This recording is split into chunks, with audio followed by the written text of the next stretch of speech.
The Tuesday, February 16th meeting of the Select Board in Long Meadow, Mass. I'm going to start by reading a script for these meetings and confirm member access. This is Select Board Chair Tom Lacusa. I will be confirming that all members and persons anticipated on the agenda are present and can hear me. Members, when I call your name, please respond in the affirmative. Mark Strange. Here. Steve Morantz. Here. Richard Foster. Here. Mark Gold. Here. And staff, when I call your name, please respond in the affirmative. Lynn Simmons. Here. Paul Pasturzik. Here. I saw Paul earlier. Here. Oh, here. Okay. And Deb House. Here. And Chief John Dearborn. Here. Okay, because you're an anticipated speaker. Is there any other anticipated speakers that we should check in with, Lynn, at this point? Or I do know that I saw Attorney Roberts in the attendee panel. So I know he's speaking to an agenda item, and when we get to that point, I will convert him to a panelist. Okay, all right. And then, I'm sorry, Dr. Metz, I think I'm expecting as well from Capital Planning. Yep, he's also in the attendee list as well, and I will recognize him I will move him to panelist once we get to that portion. And then I'm imagining there are resident comments, so I think you'll get to that on the script there. Okay, so in introduction to this remote meeting, we've made some changes in the meeting. Some of you who are watching may have heard that there was someone who Zoom bombed a meeting that was held in town. And so we moved to a new format that will really control who has access to the meeting. This open meeting of the Long Meadow Select Board is being conducted remotely, consistent with Governor Baker's executive order of March 12, 2020, due to the current state of emergency in the Commonwealth. In order to mitigate the transmission of COVID-19, we've been advised and directed by the Commonwealth to suspend public gatherings, and as such, the Governor order suspends the requirement of open meeting law to have all meetings in a publicly accessible physical location. Further, all members of the public bodies are allowed and encouraged to participate remotely. The order which you find posted with this agenda materials for this meeting allows public bodies to meet entirely remotely so long as reasonable public access is afforded. Ensuring public access does not ensure public participation unless such participation is required by law. And this meeting will feature public comment. The Long Meadow Select Board is convened by Zoom webinar as posted on the town's website, identifying how the public may join. On the website, there's no chat or Q&A function. For residents' comments, using Zoom webinar format, speakers, members who are attendees, if the member of the public would like to speak during the resident comment, please use the raise hand icon at the bottom, the center of the screen. The meeting moderator will unmute you and give you permission to speak. If you joined by the webinar by phone, dial *9 to raise your hand. I'll repeat that. Dial *9 if you need for public comment during public comment section of the meeting. Members of the public who wish to speak will identify their names and addresses only. Each individual is afforded 3 minutes for comment. Please note that this meeting is being recorded and that some attendees are participating by video conference. Meeting materials. All the materials of this meeting are available on the agenda posted on longmeadow.org. The public is encouraged to follow along using the posted agenda unless I note otherwise. The ground rules: I will introduce each speaker on the agenda. After they conclude their remarks, the chair will go down the line of members, inviting each by name to provide any comment, questions, or motions. Please hold until your name is called. Further, please remember to mute your phone or computer when not speaking. Please remember to speak clearly in a way that helps generate accurate minutes. For any response, please wait until the chair yields the floor to you and state your name before speaking. If members wish to engage in a colloquy, with other members, please do so through the chair, taking care to identify yourself. Finally, each vote taken in this meeting will be conducted by roll call vote. And with reading that, we will now move into the first order of business, which is an update on COVID-19 by our Fire Chief, John Dearborn. Thank you, Tom, and thank you to the rest of the board for once again having me on. So I talk about the town situation. For today, we're down to 24 active cases, so we continue to trend downward.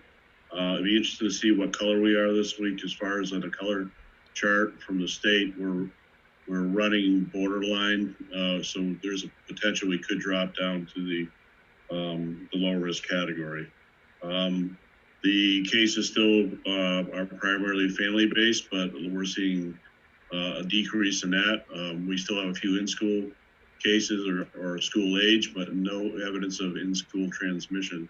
So we've been had a lot of discussions with the schools about possible changes there, but I'm sure that more news will follow there. To speak to the vaccine, we ran into some challenges there. First and foremost, I want to compliment the team at COA and our COVID team for running 4 successful clinics. We distributed 200 vaccines to Long Meadow residents last week. We received accolades from many of our residents that came through. We were focusing on our most vulnerable population, that's 75 and older. That was done through a ton of work, doing outreach, utilizing databases that we have. Many of the networks that we have in town, network is really just getting off the ground. We had identified 2 more days of clinics to be held this week. We had placed our orders for additional vaccine, following the exact protocols we'd followed before, to the parameters that DPH had given us of the limit of 100 doses per week for the entire month of February. And then we learned Friday night that our order would not be filled. Little to no explanation. And quite honest with you, we still don't really have an explanation to that, other from what we're reading in the news. Participating in our weekly meeting today, none of what they said for reasons made any sense, unless Lynn, you could make any sense out of it. So our frustration level, our disappointment are all pretty high. A little bit. Today, the team spent a lot of time just answering questions. A lot of resident concern. Obviously, people are concerned about their second dose. Everything we've been told to date says that they will honor the second doses. They're technically already ordered, so they're in the system. So those 200 doses that we'll need to do 23 days from now or something, or roughly, those should be in the pipeline. So I'm not overly concerned about that at this point, because I have not heard of any situations with local clinics where they have not filled second doses. So again, regrouping today a little bit, answering questions, making sure that we contact people that are scheduled at the end of the week. We're going to meet tomorrow morning, probably focus really on our call center program, developing lists of people in the town. We'll continue to concentrate on 75 and older. We may move to the 65 and older just to start generating some lists for folks that may not be able to get to Vax clinics.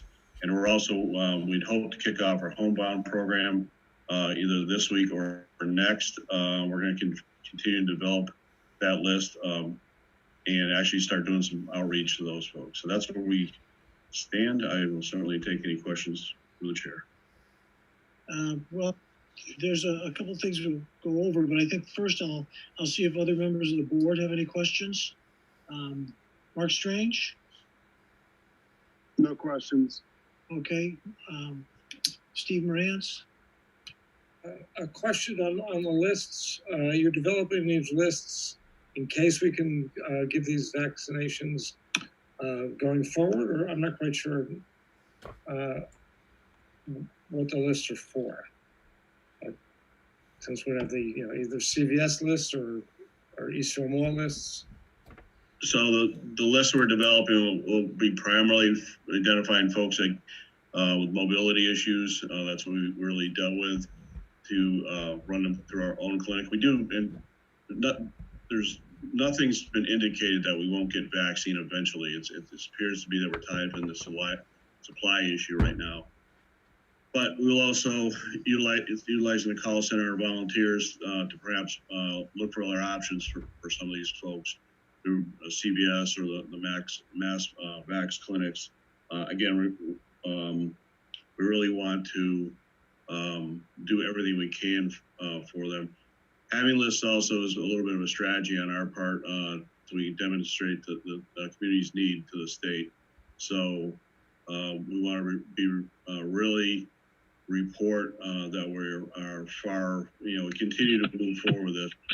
We did utilize our current databases as a reason to be able to open, and that was valuable to the state. So I'll answer that. Okay. Richard Foster, any questions? One quick one. Guys, is there any indication that our store, our CVS in town, may become a center?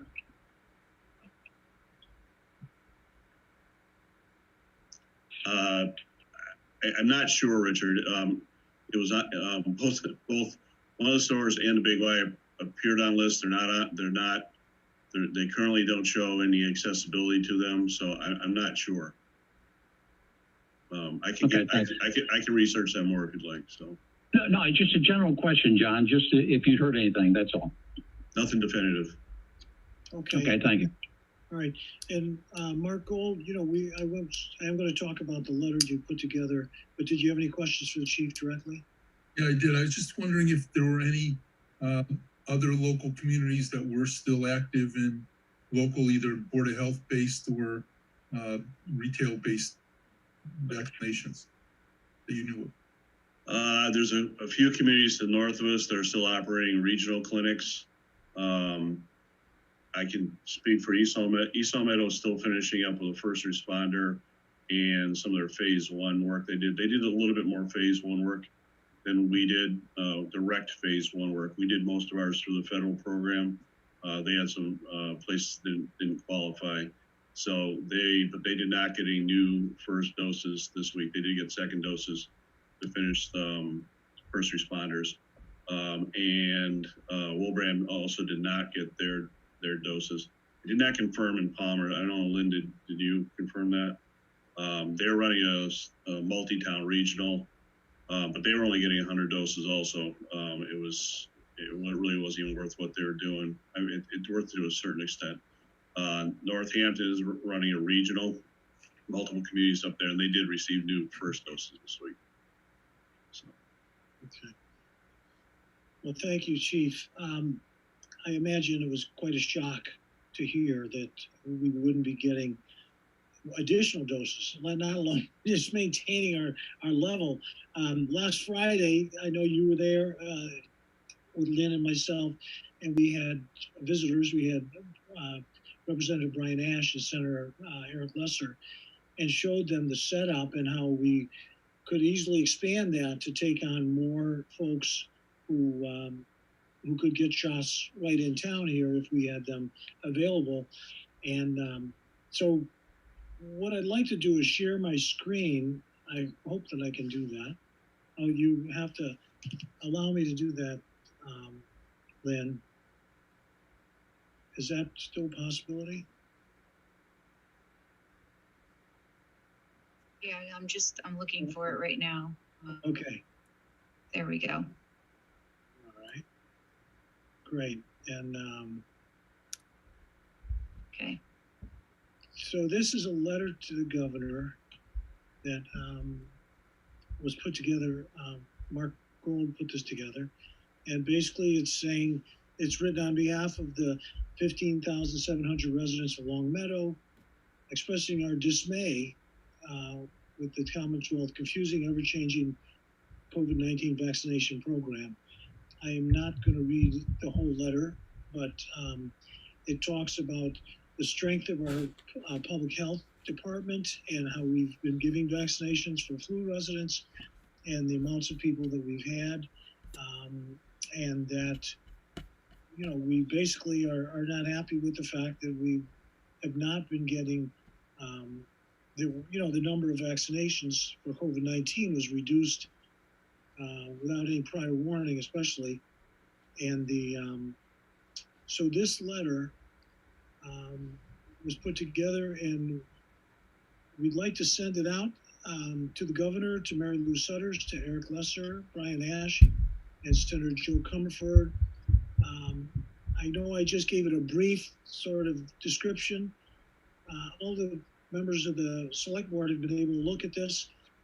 Mark Gold, did you have any additional comments on the letter? None. Okay. So what I'd entertain a motion that we could, that the Long Meadow Select Board would approve this letter and have it signed and sent out to the parties that are listed. I'll make that motion. Okay, and is that a second on this? Second. All right, great. Any further discussion? Yeah, my only question is, I'd like to publicize it also. I don't know if we could, and what people think of putting this out as a press release. I think, you know, if the intent is to get our message across, sending a private letter that nobody sees is nice, but I think letting people understand what's going on would answer a lot of questions and help address at least the concerns that I'm hearing from people along that. So Lynn, I don't know if you're the right person to do this, or what people think about putting this out also, that the town of the Select Board of Long Meadow put out this letter. Yeah, that's a good question. And Lynn, you know, as far as press releases, this would meet the criteria for us to send something like this out? Certainly, yeah, we can send this out as a press release. Okay, good. Any other comments before we take a vote? Hearing none. Deb, will you do a roll call vote? Yes. Mark Strange, Yes. Steve, Yes. Mark Gold, Yes? Richard, Yes. Okay, so we can get that out. Deb, I know you have our signatures already to put on there. All right, the next thing is we have a few announcements. Lynn, you want to share those? Sure. Just a reminder about the annual town census. The census was mailed last month, and to sign and return them to the town clerk's office as soon as possible. The 2021 recycling and yard waste stickers are available to be purchased. You can buy them online. You go to longmeadow.org. And you can also buy them in person at the satellite offices on Wednesdays between 10 and 1 and Fridays between 9 and noon. They don't accept cash at the satellite offices. So you would need to bring a check with you. And the information on fees and buying online is all available on longmeadow.org. The annual dog licenses are available now, and they're due to be renewed no later than March 31st. You can pay for those dog licenses online as well at longmeadow.org or at the community house Wednesdays from 10 to 1 and Fridays from 9 to noon. And just a reminder that people should be cleaning up after their dog waste. If they are out taking their dog for a walk, to please clean up after them. And this was something that we've put out in partnership with PVPC just to help promote cleaning up after your pet to prevent toxic dog waste from polluting. That information is on longmeadow.org as well. Thanks. Great. Yes, just because the snow can cover it up doesn't mean that it doesn't count. And if people don't pick it up, spring thaw, the town's going to look pretty rough. So the next thing we have is resident comments. And Lynn had told me there was 2 folks who wanted to speak. And Lynn, if you want to unmute the first person. Sure. So just as a refresher, if you would like to speak, just raise your hand The list for attendees is in alphabetical order, so I'm just going to roll down that list in alphabetical order. So the first up is Alan, and I will move you to panelists so you can speak.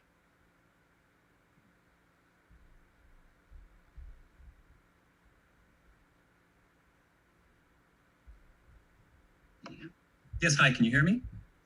Yes, we can. Okay, hi, sorry. Hi, name is Alan Bibber. I'm here with my wife, Caitlin Bibber. We live at 6 Roseland Terrace. My wife and I have 4 young children here in town. I'd like to speak regarding the Greenwood Children's Center. Greenwood Children's Center has been around since about 1990. There are a lot of families and now adults in this town that have gone through that daycare program that would be very disappointed in any decision to end it. Annually, there's about 10 infants and toddlers and about 40 pre-K children per year. There are a number of families attending tonight's meeting in which I am speaking on their behalf. In addition to their attendance, over the last 2 weeks, we have generated a petition with over 630 signatures to save the daycare. The closure in March was expected. However, the delayed reopening, lack of transparency, and the closed-door discussions of terminating the program was not. Until the last few weeks, it was not clear to the current displaced families that the center was on the chopping block.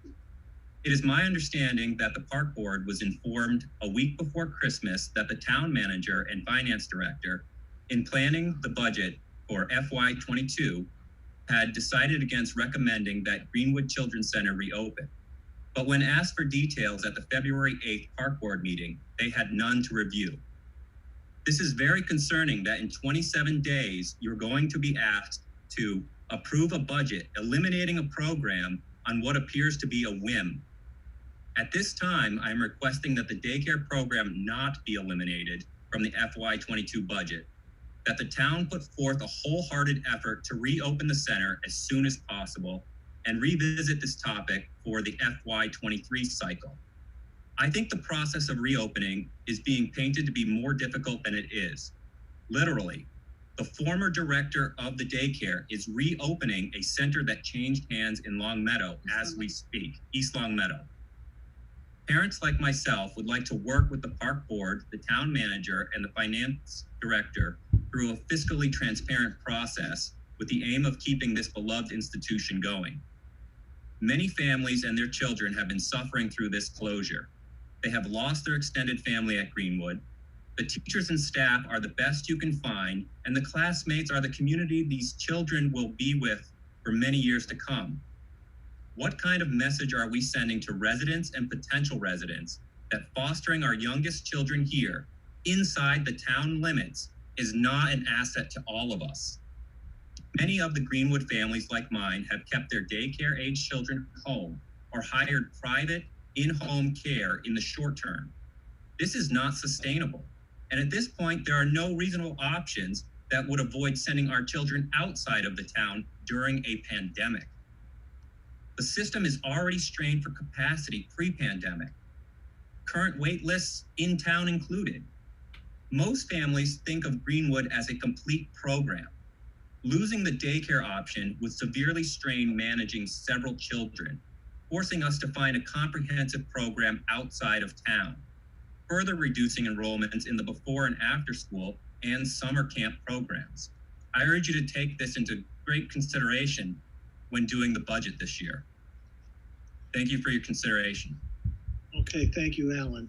And you said you had 600 some signatures, and what do you plan to do with those? We'll forward them to the town manager. Okay, all right. The other thing I want to make you aware of is on March 10th, we will have a public forum on the budget, and people will have opportunities to speak there. So thank you for coming tonight. Thank you. Okay. And Lynn, we have another person who would like to speak. Yes. Next up was Zach.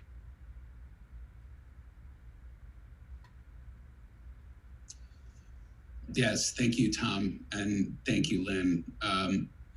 As many folks on the call here this evening know, I serve as the chair of the Coalition for Racial Justice Task Force that was appointed by this select board, and I'm honored to have the opportunity to do so. I just wanted to take a moment to thank the select board, town manager, superintendent of schools, as well as chief of police for their swift condemnation of the actions that took place in the recent Zoom bombing of one of our meetings, and the actions that have taken place since then to try and safeguard and protect our community so that this work can not only be completed by the task force, but also be continued by the select board and the community more broadly moving forward. And I thank you for that opportunity. Okay, thank you, Zach. Lynn, you have someone else? Thanks. Yes. And the last person who had their hand raised was Tom. And just to clarify for people, once you speak, I will move you back to being an attendee. And I assume that's me, correct? Can you hear me okay? Yeah, your name and address? Okay, Tom Shea, 81 Green Meadow Drive.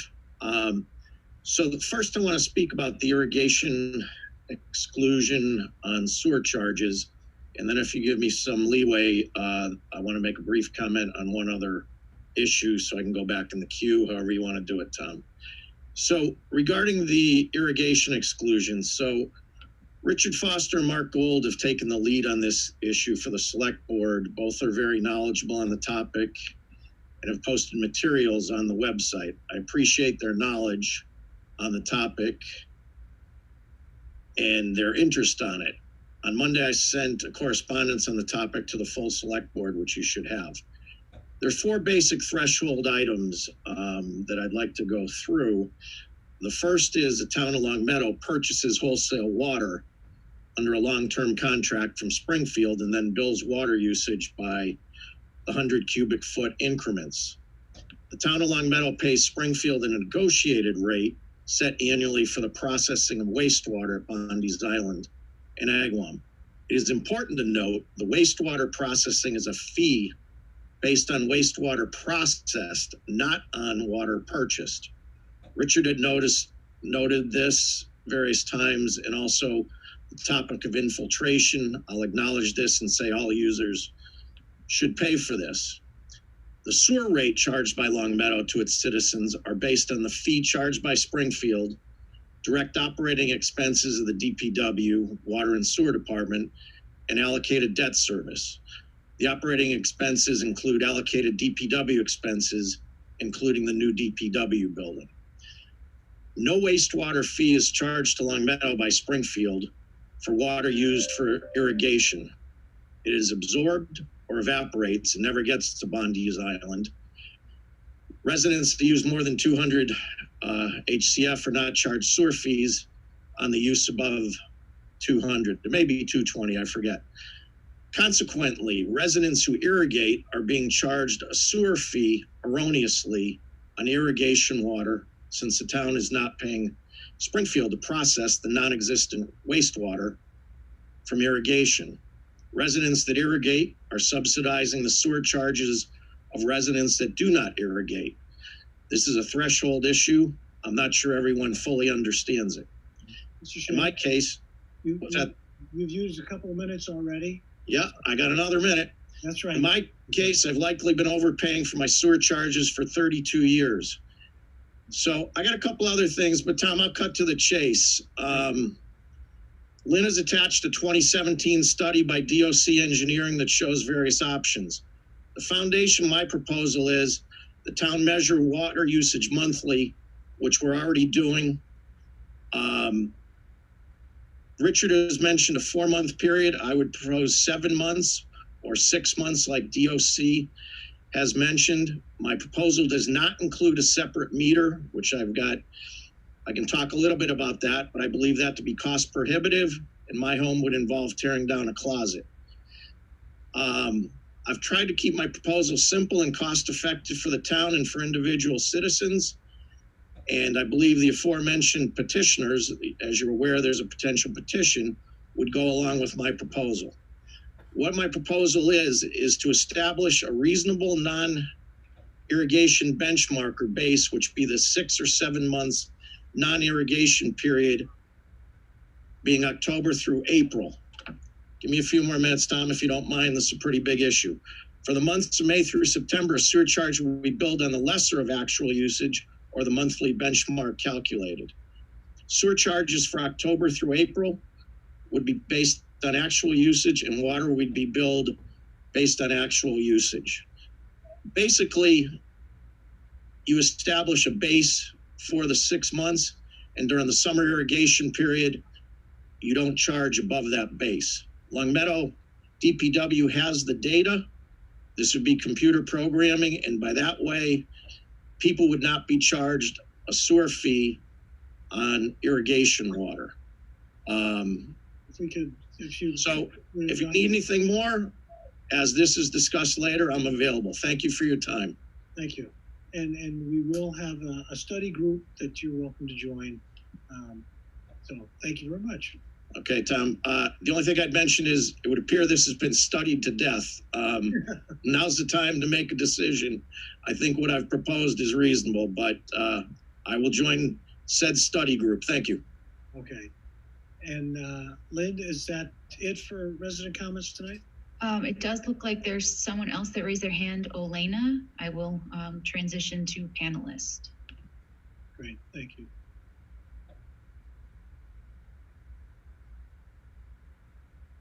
Thank you, Len. So I wanted just a second comments about Greenwood that Alan made.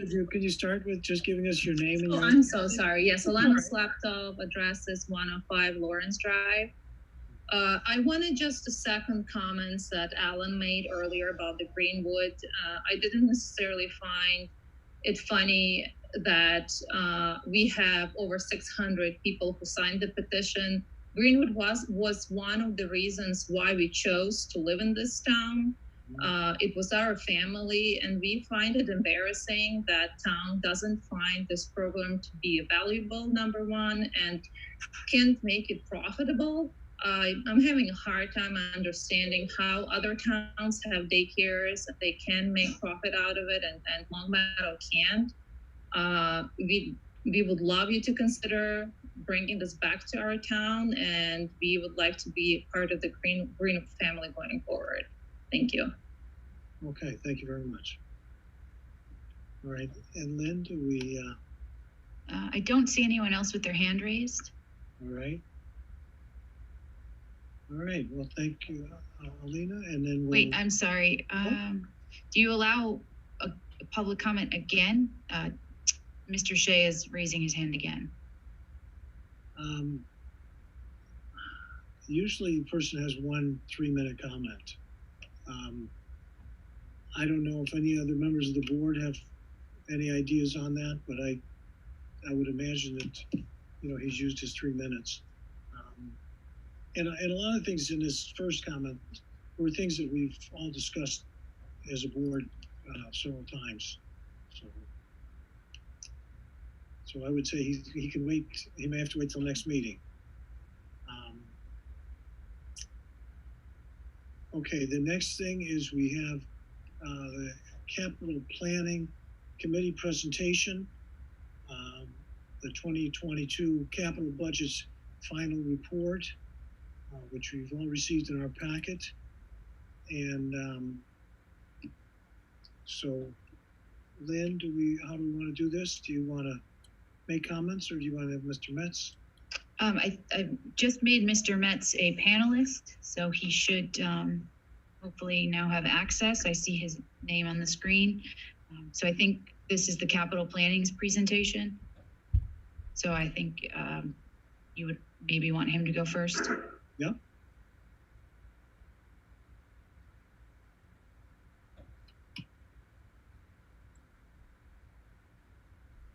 Stephen Metz. As soon as you get verbal. It took a long time getting to know how to talk, so I'll try. Okay. Well, good evening. Okay, thank you for having me. My name is Stephen Metz, 171 Coventry Lane. I'm chair of the committee, capital planning committee, and was asked to come here and discuss our recommendation. I believe all the members of the board have received a copy. And is it possible to turn on his video? If he chooses to, yeah, he has access to do that. How do I do that? Bottom left corner, it's just a regular Zoom command. There we go. Excuse me. Almost. There we go. All right, That work? it worked. Okay, again, my name is Stephen Metz, 171 Coventry Lane, Chair of the Capital Planning Committee. I believe all the members of the board have received a copy of our recommendation. Just as by way of summary, we're very grateful for the assistance of many people, including Ms. Simmons, Chief Dearborn, Mario Mazza from the DPW, Mr. Pazurzik, and the town's IT representative, as well as many other people, but I just wanted to mention them specifically. Very helpful. Mr. Pazurzik has informed me that our anticipated capital planning budget will be about $2 million. So we heard testimony and received requests from the various town agencies, especially the DPW, and some of the school requests, which we consider very carefully. And using our standard assessment tool, first of all, required by statute, 2 is mission essential, 3 is enhancing the ability of the town to performance function, and finally, environmental. What you see before you is what our recommendation is. We had to be fairly careful in working to meet the goal that Mr. Pazurzik set for us and not exceed the limit. For some of these things, we had to defer them to see if they could be funded by additional funds if they become available. There are also 3 items that you see at the end of the recommendation that really are not in our purview unless the Preservation Committee can't fund them. So I'm perfectly willing to. One other thing is that a couple of projects seem to be able to be divided into sections of projects that could be funded over a couple of years, and we tried to make allocations accordingly so we could put more projects on the budget recommendation. Okay. So are there any questions about he's got, there's several sections, there's 7 sections, and he's kind of spelled out, what the spending would be going for. Any members of the board have any questions on the priorities set for this capital spending plan? Yes, Marco. Yeah, Dr. Metz, I have a couple of questions. If I could just go down through them. The first one I have is on there. One of the recommended expenditures is for oil tank removal from Blueberry Hill and Wolf Swamp schools, and yet it's only partially funded. There's a note there that I didn't really understand, suggesting that the $44,410 job could be done for $30,000, and there's a $30,000 recommendation. Can you speak to that briefly? Yes, I was informed by the DPW chief that there are 2 tanks in different locations, as you see, and the initial request was for both of them to be taken out. And his assumption is that if only one were taken out at a time, it would be a little bit more than half. So that's where the difference comes from. That plus preparing the other one for removal. He advises that the risk of leakage from the tanks, since they've been empty for such a long time, is probably nil. So it would be possible to do that. And he had a couple of other items that he thought were higher up on his list of priorities. Thank you. The next question I had was having to do with radios. There's, I'm looking at one non-public radios, 124,639, and then there was a balance of the radios not funded 119,000, and then even more radios for 25. Can you talk a little bit about these radios, what they are, what we're funding, and what we're deferring? Yes, sir. These are radios that are vast upgrades from the current system. The new radios are intended so that the Department of DPW, the fire chief and his crew, the police, and are all able to access the same frequency and talk to the, as well as the regional emergency system. The thought is that some of the schools as well. The thought is these radios will enhance the safety and the community and enable them to meet emergency status. They're expensive, but they are upgradable and modifiable. And part of that involves changing the basic system. So we try to pare it down to radios that would meet the minimum and increase them as possible as far as the budget is concerned. So if it's necessary, that the number we have for in the recommendation is the minimum number that they feel that they can fulfill their function, their mission. If the other radios will help add additional personnel in the event of more serious circumstance that they can respond readily. Tom, maybe we can have Chief Dearborn speak to this, because I thought we got all new radios when we went to the regional 911 system, and I guess I'm just not understanding what these are, because this is not a 911 thing. This is a response of the town emergency and DPW to talk among themselves. Mm-hmm. Lynn, perhaps you could clarify a little bit on this, because I know you have a radio, right, Lynn? You're part of the system? I am the old system, so my radio would also be included in that upgrade as well. But I'm happy to defer to Chief Dearborn, because he's much more well-versed on this than I am. All right. Chief, are you still here with us? I am. I stuck around because I was nosy. Yeah, Mr. Metz, thank you for your work on this. So this is basically, this is the DPW radio system, and the probably the larger aspect of it is the school system. It does make the school and DPW radio systems interoperable with the upgraded new $1.3 million public safety system. Part of this program is to repurpose our town-owned public safety system, basically just reconfiguring it, taking advantage of our existing antennas and things like that. So it's an opportunity to replace outdated equipment that's currently used by the schools and DPW while taking advantage of the opportunity that was created through the Westcom upgrade. So that makes sense. Mm-hmm. Mark, does that meet your needs?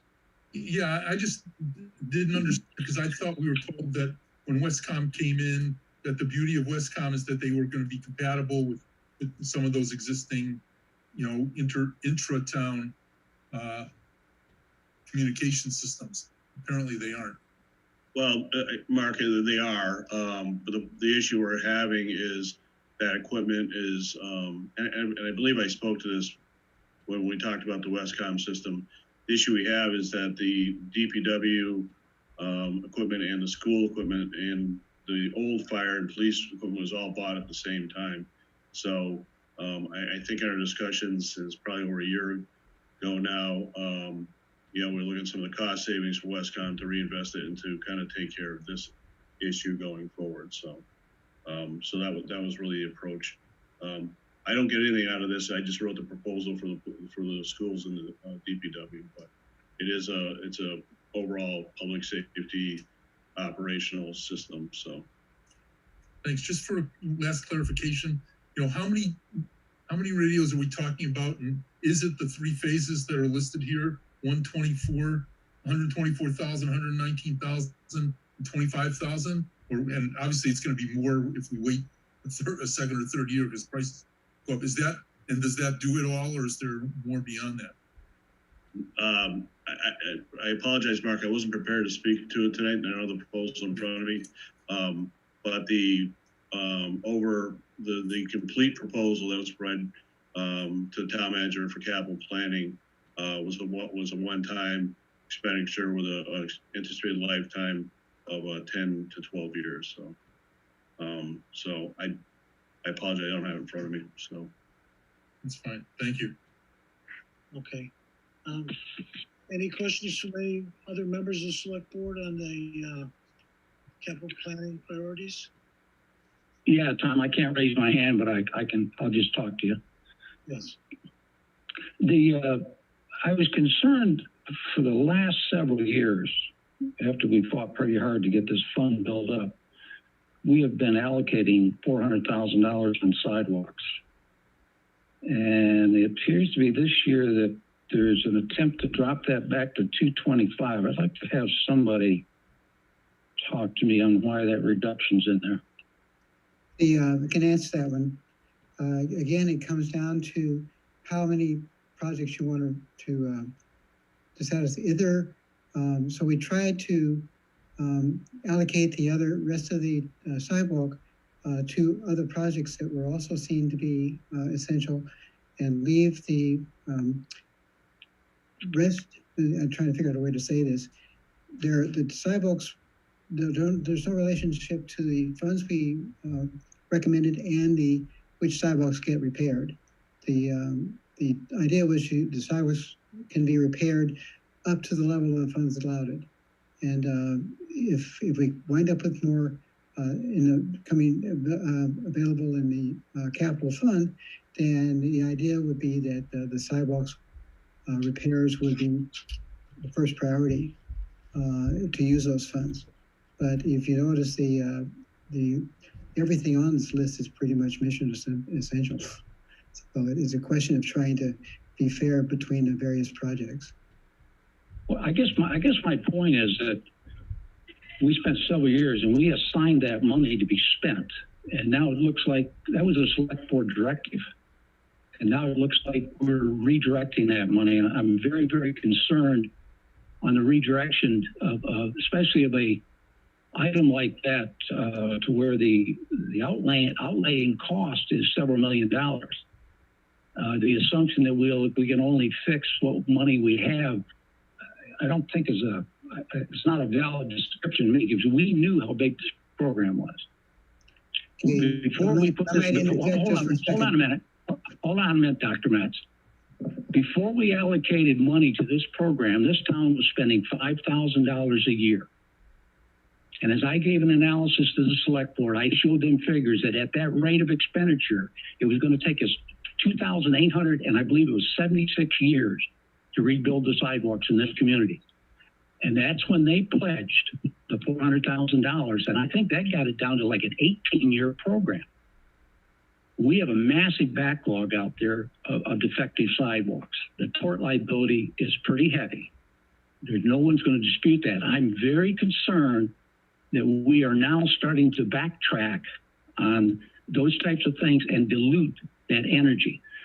I think that discussion, if that's going to take place, it needs to come back to the select board, and we have a discussion for town-wide instead of it coming up out of capital planning. I think it's a much bigger issue for our town than just trying to move dollars around. There was a lot of energy that went into setting up that and the asphalt program. Now, I'll relinquish the floor. And to respond to that, first of all, I never received that directive. So that's news to me.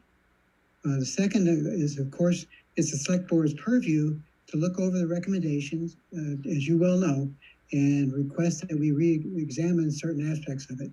And that's the way things work. And so, as I said, this is our proposed recommendations. The select board, in its wisdom, would prefer to put other change of priorities, then we will try to adapt to it. But it's a zero-sum game. So if funds are directed to one project, it means other projects will suffer, and that's a trade-off. That's a trade-off that will have to be made. I mean, there's only so much pieces to the pie. I understand the pie. I understand the pieces. I understand the tort liability of our sidewalks. I understand the neglect that they have felt with similar logic over the years, and that's why we're in the state we're in now. As I said, Did the DPW, we did not receive that directive. I didn't know any of this history. And if you want us to go back and redesign this thing, I'd be more than happy to do. But don't throw bricks at us who try to do our work. Wait a minute. You jump off your horse a little bit. I'm going to go back. How much did DPW put in this year for their program? It's the sum of the two things that you see on the $400,000.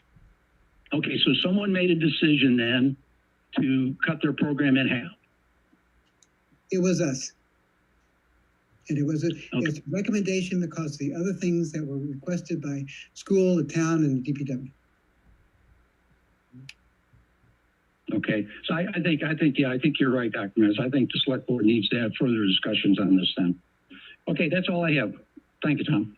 Yeah, you're welcome. Yeah, so because it looks like, you know, when you look at the two different 4x4 plows and the highway front end loaders and a dump truck, that's pretty much half of that $400,000 request. And I'd also like to add, Mr. LaChuse, some of those trucks are funded by both the Enterprise Fund and Capital Planning. The dump truck specifically, if you look around for snowstorms, this town has the streets plowed much quicker than Springfield. I understand that there's more streets in Springfield, but they've made a definite effort to give the citizens of the town very good response to snow and emergencies. During the summer, they're also used quite heavily to move material and I guess dirt, whatever dump trucks move around, but they're pretty much used all year round and it takes a lot of beating. Okay. Great. All right. Tom, there is one other quick thing. I'm sorry I didn't mention and now am I just blowing right out of my memory by interrupting you, Tom? When I grab my thoughts back, I'll come back in, okay? Yes. Any comments from any other members of the select board while we're waiting for Richard to recalculate? I just have a question for the select board, I guess, if I could, and I don't know where it goes, but there's $200,000 in this capital budget for technology hardware. And my understanding is that that's shared with the schools. I get the fact that when it comes to school buildings, the town owns the school buildings. It's the town's responsibility to take care of the capital improvements to the school buildings, whether it's boiler replacements or whatever. But when it comes to technology, I'm surprised that we haven't asked the school committee and school department to contribute to that hardware system upgrade that supports the schools as well as the general administration. And I guess I'm not sure whether or not that falls into it's all the town's equipment. You know, I mean, the IT department is a very difficult intra-organizational department. In my mind, and this is my opinion, it has not lived up to what we set it up with. And I remember I was with Jen Jester at the time we set it up. We were supposed to be having third-party independent reviews of these capital appropriations requests, and that's not happened.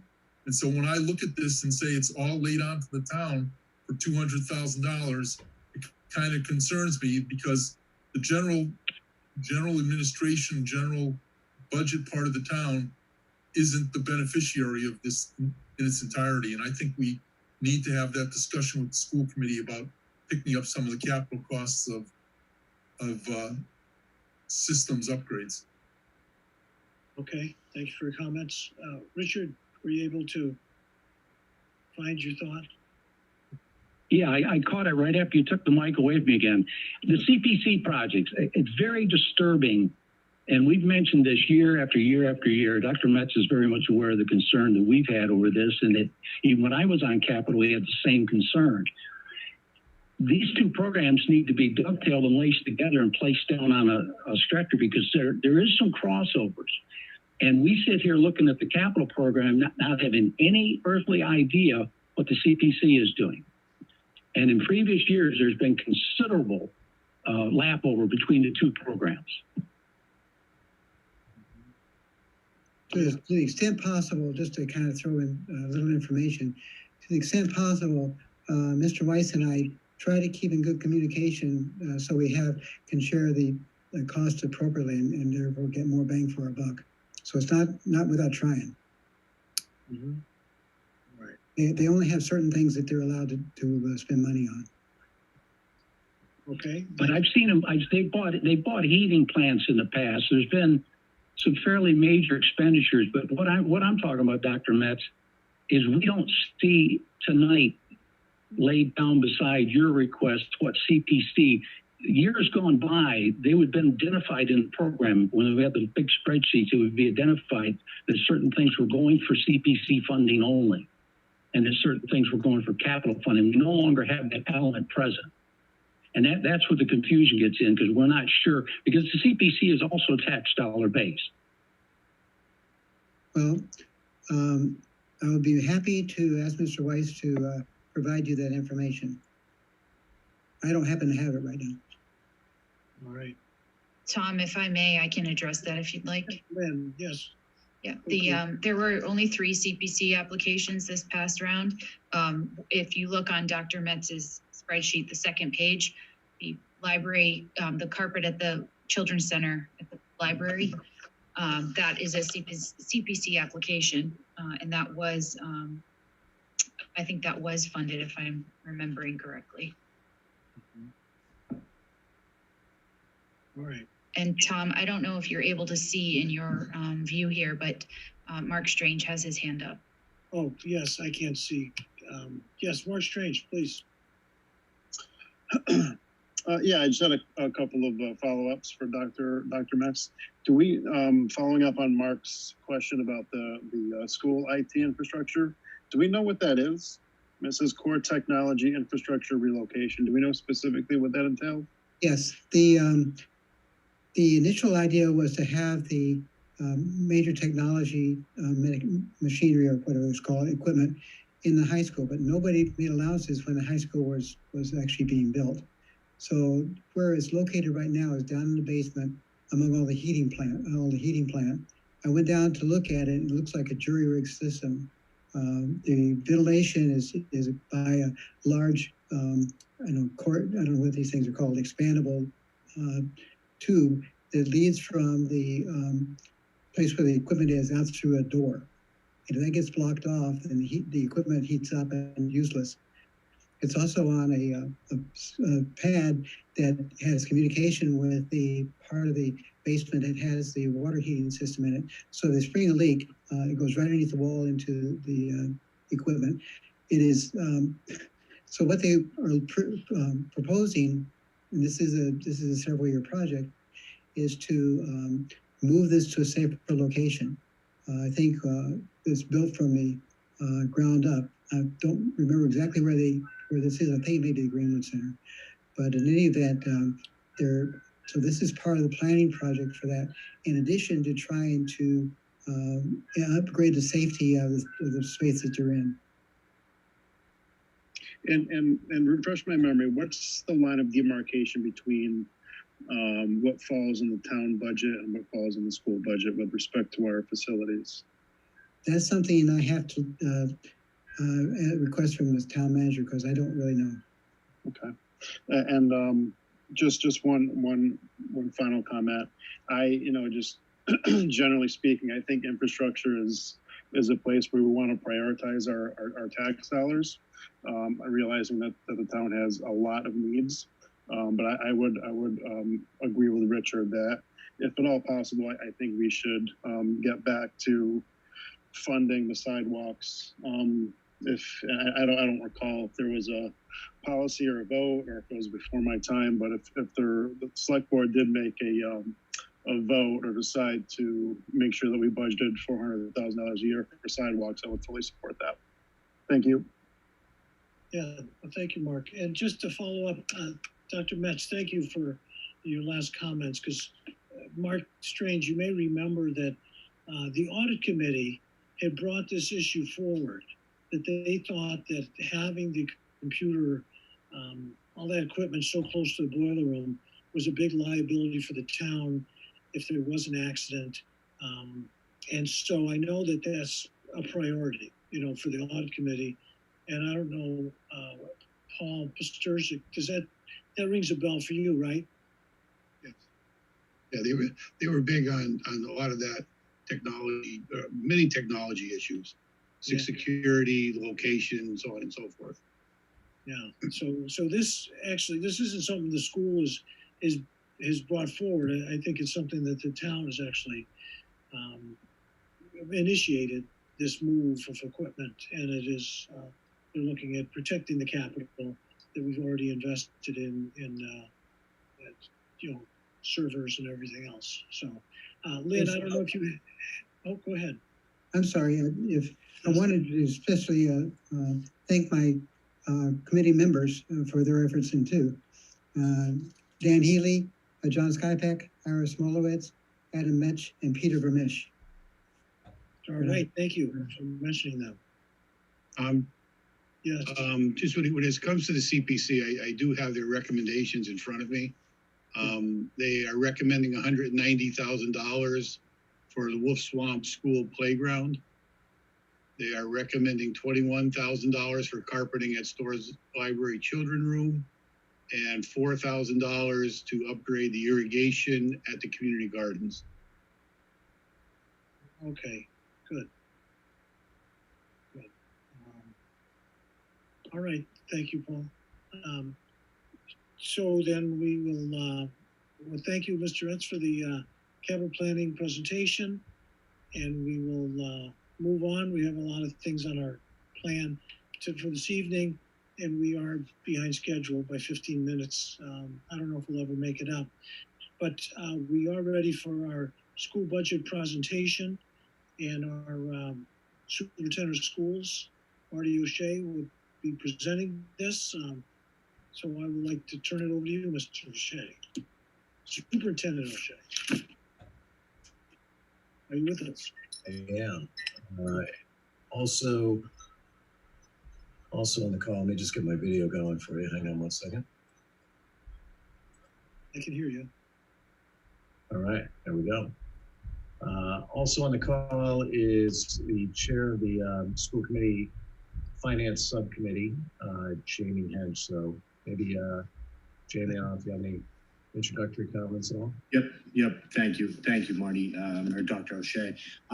Just to start off, Dr. O'Shea, Tom spent a lot of time on putting together a wonderful budget that does two things. Number one, takes into account all the fiscal constraints that we're up against as a town, but also as a school department. But also takes into account, what our schools need from both a student, from a staffing and administrative level. They've really put a lot of time and effort into it. It's been very much vetted by the both the finance sub within the school committee as well as the overall. We think we have a very good budget here that really takes into account what our school systems need. So I'll let Dr. O'Shea take it away from there. Thank you so much. I appreciate the introduction, and thanks to the select board for the opportunity to present the FY22 budget. It was, in fact, voted as a budget on January 26th by the school committee. You have the detailed budget documents were included in your meeting packet. And I also have just a short slide deck that can kind of capture some of the main features of the FY22 budget, if you have an opportunity to pull that up. And as Lynn, thank you so much. As Lynn is pulling that up, I want to thank Lynn and Paul Pasturzik for supporting the development of the budget and providing us with critical information and always being willing to answer some questions that we have. It's been a special pleasure to work with Paul in my time here in Long Meadow, and greatly appreciate the partnership that he has been to us here in the schools. So you can advance to the next slide, Lynn. The the critical question that we have is it relates to some of the variables that are not particularly clear to us now, and I think you recognize that at this time we are, though there is a voted budget, in many ways we're at the beginning of the budget road, and that there are a number of variables that we still have to take into account. We recognize that the school committee recognizes that it is the budget that has been voted will be submitted to the town. We recognize that it is a big piece of the budget puzzle that you are trying to put together, and we welcome any feedback that you might have, or Paul or Lynn might have for us. So one of the uncertainties at this point is the path of this pandemic, and obviously we have to develop a budget that is responsive to that.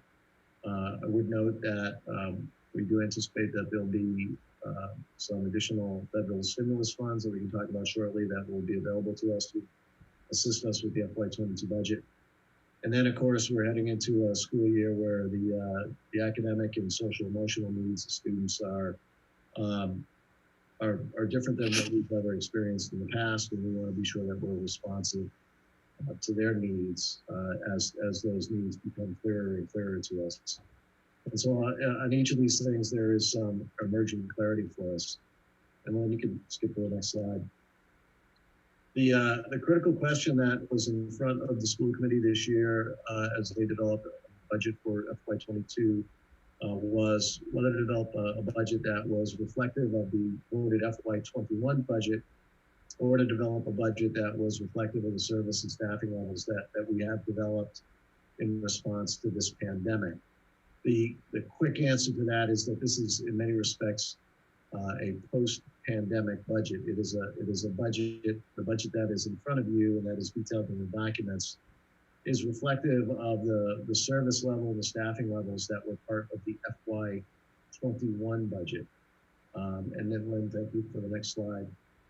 But we know that we still want to be responsive to the needs that emerge, and we believe that we can leverage the federal stimulus funds that will be in front of us to be responsive to the needs that emerge, and whether those, that requires additional interventions for students, or an even stronger commitment to optimal class size, whatever it happens to be.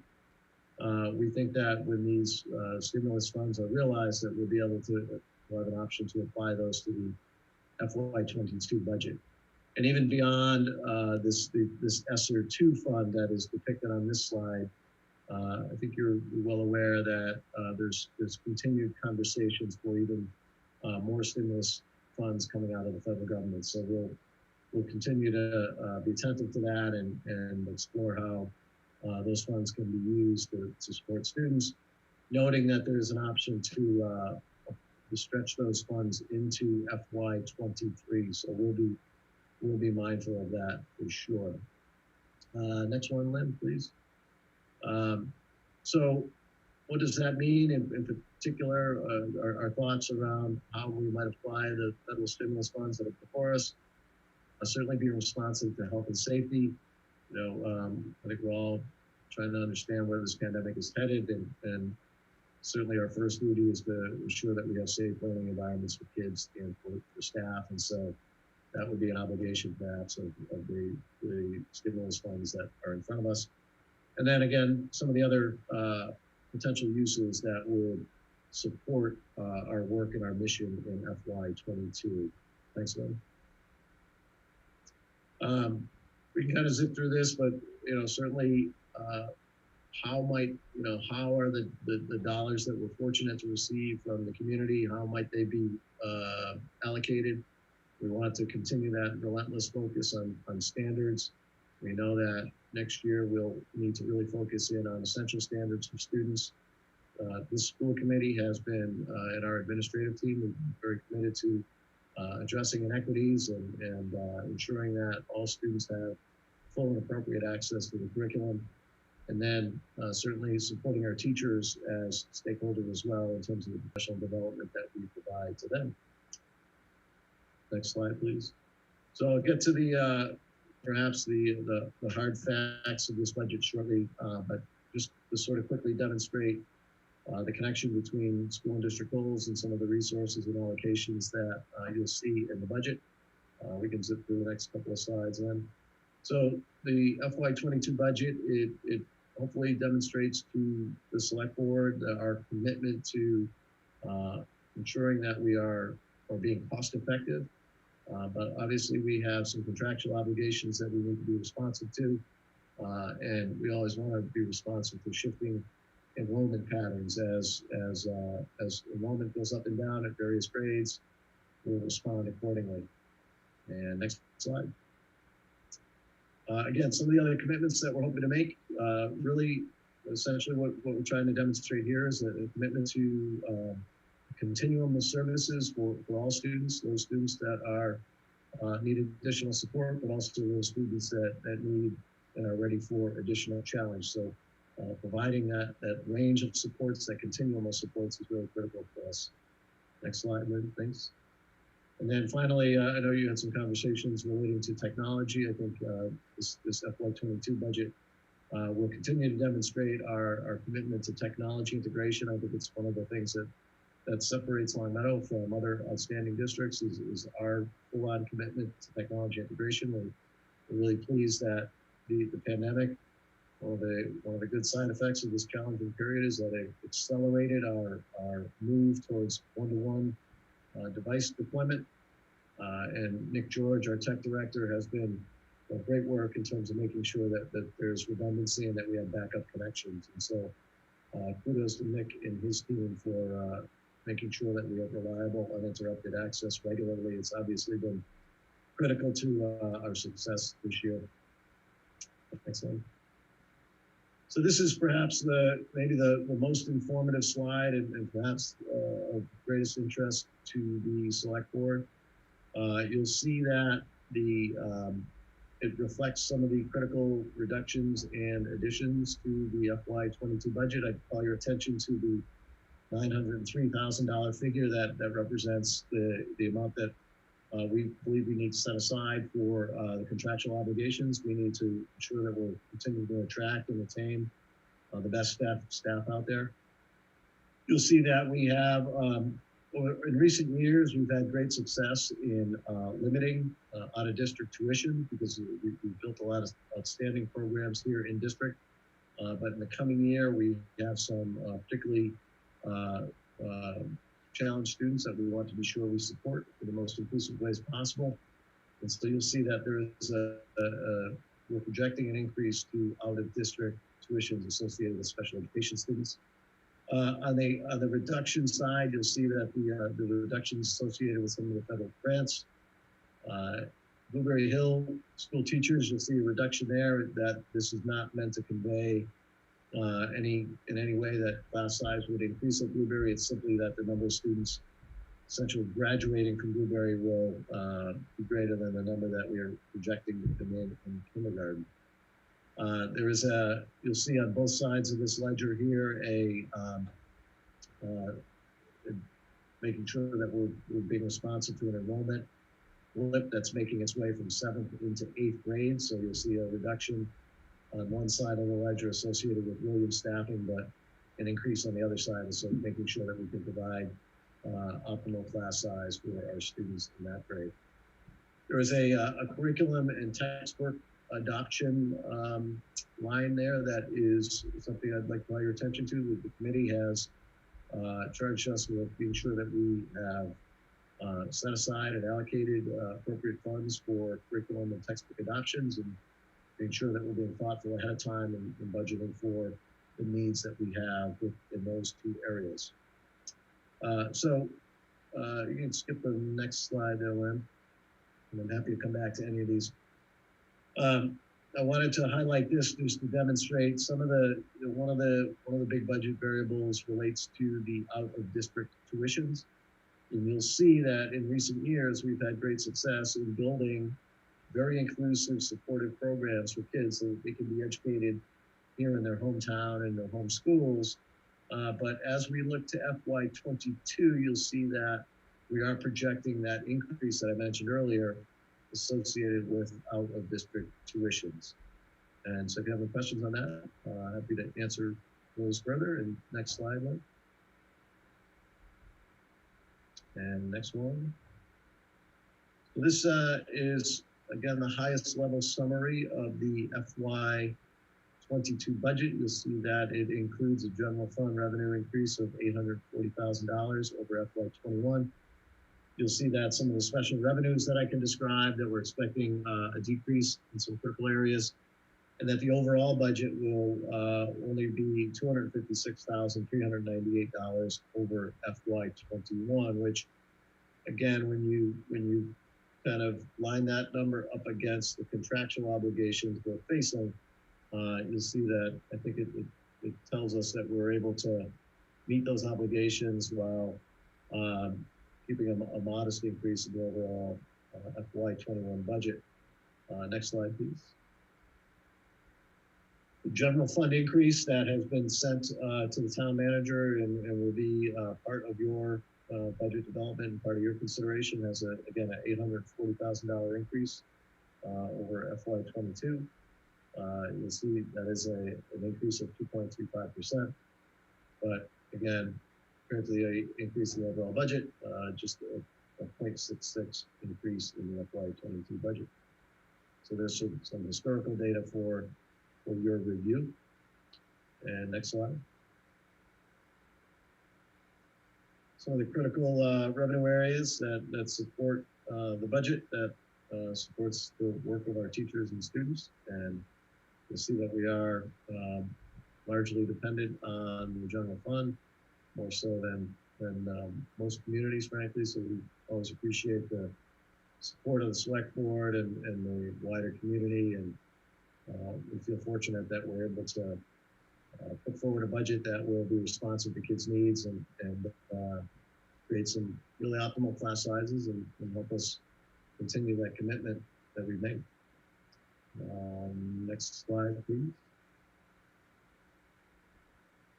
You see the general FTEs is the full-time equivalents. You'll see that it's a comparable. It's to FY21. We're expecting enrollment to decline slightly, but the total FTEs who we involved with the budget is still 454.466 students. And you'll see how those are allocated across professional and non-professional categories. Next slide. And then it sort of brings us back to that critical question. Again, this is a budget that is, I describe it as modestly above level service in comparison to FY21, but we still feel like we'll be well positioned to respond to student needs in the wake of the pandemic. It's something that we continue to keep our eyes on. We are hopeful that next year will be very different than the 2021 school year. Of course, none of us have that crystal ball, and we just need to be ready to respond if some variables are thrown our way. And I think that is it. And the next steps, again, we recognize that this is, so the committee has voted a budget. Certainly we recognize that this is a piece of a much wider budget puzzle that you're putting together. And so we're happy to continue to engage with the select board and work with Paul and Lynn to understand how we can continue to work together. So appreciate your time, and Jamie and I are happy to answer any questions. And I believe our finance director of finance operations, Tom Mazza, is on the call if we have any questions of a more granular nature. So thank you for your time. All right, thank you, Marty. And if you could just release our screen so we can, that would be helpful. All right, thank you. Again, you've done an outstanding job pulling this together, and this is not the first year that you've done this. So I've been pretty happy with what I want. But there were a few things as a person who, one is I rely on each department making the best decisions they can and then forwarding them to the school committee and to you. But there were a few things I had questions on. And I guess the first question I had was on page 21. Lage, line 25 in the high school. And it shows, if I'm correct, it shows that there's where this is now. Which document might you be in there, Tom? I'm looking at the bottom document on our list, and it has supplies, materials, other expenses. Let me see. It must go up to professional salaries, and it talks about a change, and it is the librarian, and it shows an $8,000 increase, and I'm not quite sure what that's about. Am I reading that right? You are. That is on page 22, category 40 under professional salaries. So you'll see that we provide a very detailed level of report to the school committee and to the select board. So that salary is associated with a particular individual, and it might be that reflects I'm guessing that reflects a contractual obligation, perhaps associated with someone's movement on or across the salary schedule. Okay. There could be some other explanation associated with that, Tom, and we can dive into that a little bit more and get Lynn an explanation if it's more than what I'm describing. Because some of the other increases I saw, for $33,000 on this and a couple thousand on that, a lot of them I assume that they've, expanded the position or and so forth, and they've split. But some of the, when I looked at it, that was the only thing. It looked like some of the increases in salaries, this, 8,000 or 10,000. Yeah. The other thing, Tom, I'm thinking as I look at that now, if you look at the second line on that same page, there's a decrease associated with that might correlate with, that might tie into the increase that you noted. So it could be an accounting, could be a requirement that Mr. Mazza had to follow in terms of how the individual associated with that position was compensated, which line the compensation came from. So if they reached out, because I guess, they may have gotten some certification. Maybe they got their library science degree or something like that. Or yeah, I think it's a combination of two things. I think it's a combination of the decrease that you see in line 2 on that page, and then the increase that you noted. Yeah. All right. So that was, I mean, I had some other ones that looked, they're concerned, but but other than that, I think the budget looked good. I'm sure there's some questions from other people who are budget experts. So I would open that up to the select board. Any other questions? In regards, I can't see everybody, but I see.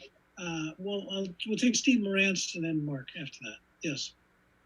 First of all, I'd like to thank you, Dr. O'Shea, and the entire staff for getting through this. Well, the year isn't over, but I can't imagine the difficulties you've gone through with the hybrid, virtual, all this stuff has been, I'm sure, a challenge beyond belief. And so really, congratulations for getting us this far. Two questions. One is the big numbers, I guess you refer to them, are the contracted services, circuit breaker. Is this out-of-state tuition? I mean, those were big increases in the pupil services contracted numbers. They may be associated with tuitions for students who need placement out of state, or perhaps it could be a private in-state placement as well. But again, those are obligations that we have to individual students based on their unique identified needs, and that we're obligated to support. I think if you look at the overall trend over the last 6-7 years in terms of the reduction associated with that line, I think we've been very very fortunate, and it's been the result of good planning and a lot of building in-district programs, but we have some students with some very specific needs that simply can't be served here in Long Meadow, even with everyone's best effort. Right. And these are big numbers. These are hundreds of thousands of dollars. Yeah, right? The placements can be few in number, but significant in terms of the obligation that we have budget-wise, for sure. And I assume there's been zero movement on the State Board of Education about all the special ed money that has to be spent on these on this. It's been it's the unfunded mandate part. I mean, this is a mandate. We have to do this, but they're not going to provide us any money to do it. Yeah. I assume there's been no movement on that aspect. I think they have every year. There's pressure to ensure that the state reimburses us with their circuit breaker account, and that's an account that's been sort of underfunded, but otherwise we're simply reliant on federal grants, which really don't come close to covering the costs associated in this area. But frankly, that's much of what we do falls into that category, right? I mean, there's so much of what we do that isn't specifically funded by the state or by the federal government, for sure. Right, and okay. Although I would think that maybe Long Meadow would want to join other school systems and actually challenging the fact that the unfunded mandate. I mean, since it is a mandate, I mean, we have no choice, but they're not going to fund it. Might put it into a special category about, hey, this ain't right, folks. Yeah. But I've been fighting that fight for a long time, and it's not going to change. Yeah, Another question in terms of the number of students. So there was a decrease of 100 students in the system from last year to this year. That looked like around that number. And that looked like, can you tell from who's virtually and in person? Can you tell, I mean, is this in terms of who's graduating, who's showing up into the first grade? Is this the decline in students from last year to this year? Could this a trend? Is this an aberration? I think it's an aberration. Yeah, I think it's mostly attributed to the number of students that came in as kindergartners and the number of students that we're projecting to graduate. So it's really more heading off with their diplomas than registering as 5-year-olds. And so we've seen a dip, and that's not unusual for Western Mass. I don't think we're seeing the decrease that other communities have experienced, but certainly our younger grades are below the number, well below the numbers that we're graduating. So the decline in total students in the system, you're projecting to go down somewhat over time. Is that what you're saying? Yeah, I think this year's kindergarten class, what is it, the class of 30 something or other, but this group and then the incoming kindergarten class, and then I think we're starting to see a slight increase. I think in my experience in Long Meadow has been that the enrollment fluctuations are minor, that we don't tend to have the larger enrollment swings that other communities do. And as I'm answering, I'm looking to pull up just an enrollment report to give you an idea. So right now we have 224 seniors and about 153 students enrolled in kindergarten. So that's a big swing. Now, it's natural that the K group would be smaller than the 12th graders, but I'm not sure we'll see that cohort of kindergartners grow by 70 students in their time here in Long Meadow. So that's a big difference to have 224 headed for a diploma versus 153 currently in kindergarten. Well, that I would assume that in terms of school budget, if we're actually having somewhat declining enrollment, that would be a little pressure relief on the budget. For sure, and we've experienced that relief at the kindergarten or at the elementary level in the last few years, and even in the FY22 budget, we saw some relief that we'll have we're projecting one fewer elementary teaching position compared to FY21. So that will provide us some relief. Thank you. Yeah. Okay, thank you. And Mark Gold, you had some questions? Yeah.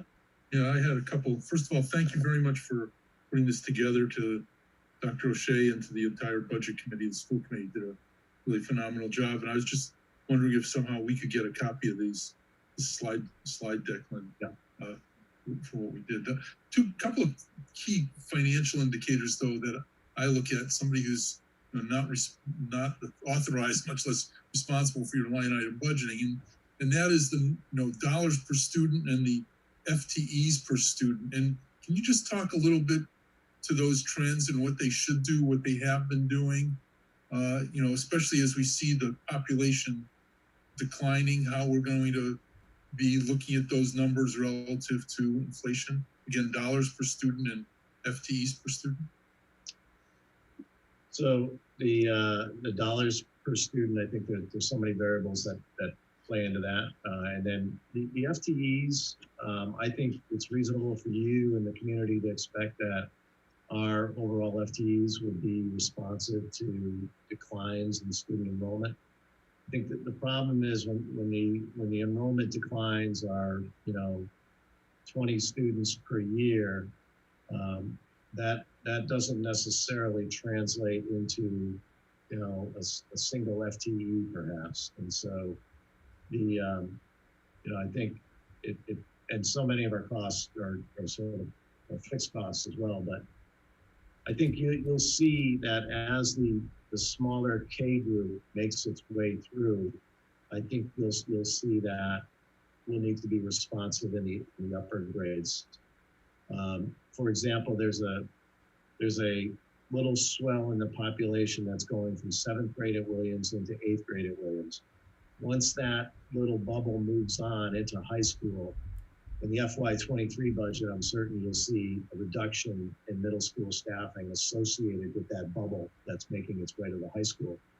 And then correspondingly, when that bubble hits the high school, it wouldn't necessarily translate to increased positions, because the high school can absorb 20 or 30 students without increasing staff. Unfortunately, our middle schools are so small that when you add 20 or 30 students to Williams or Glenbrook, it's hard to just absorb those students into the existing staffing patterns. It typically means you need, fractional amounts of staffing to cover those students. So it really is a challenge it isn't always a direct correlation between the enrollment declines and staffing declines, and vice versa. You wouldn't necessarily see staffing increases associated with modest increases in student enrollment at a given grade. But that's reasonable to expect that we would be responsive to that, Mark. Thank you. Yep. Okay, any other questions from Mark Strange or Richard Foster? Yeah, Tom, I had one totally unrelated, Marty. Okay. The current environment of COVID-19 and what we're experiencing, I guess, worldwide, are you foreseeing or anticipating or hearing about any possible impacts on SOIs? On statements of interest to the MSBA, is that what you mean? Or yeah, right. So that I'm glad you asked, Mark.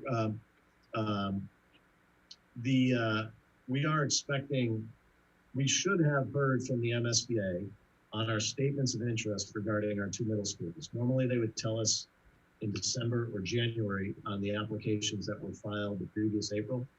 They have delayed that, and we expect to hear on our middle school SOIs. It will either be at the April meeting of the MSBA board or the June meeting of the MSBA board, more likely June.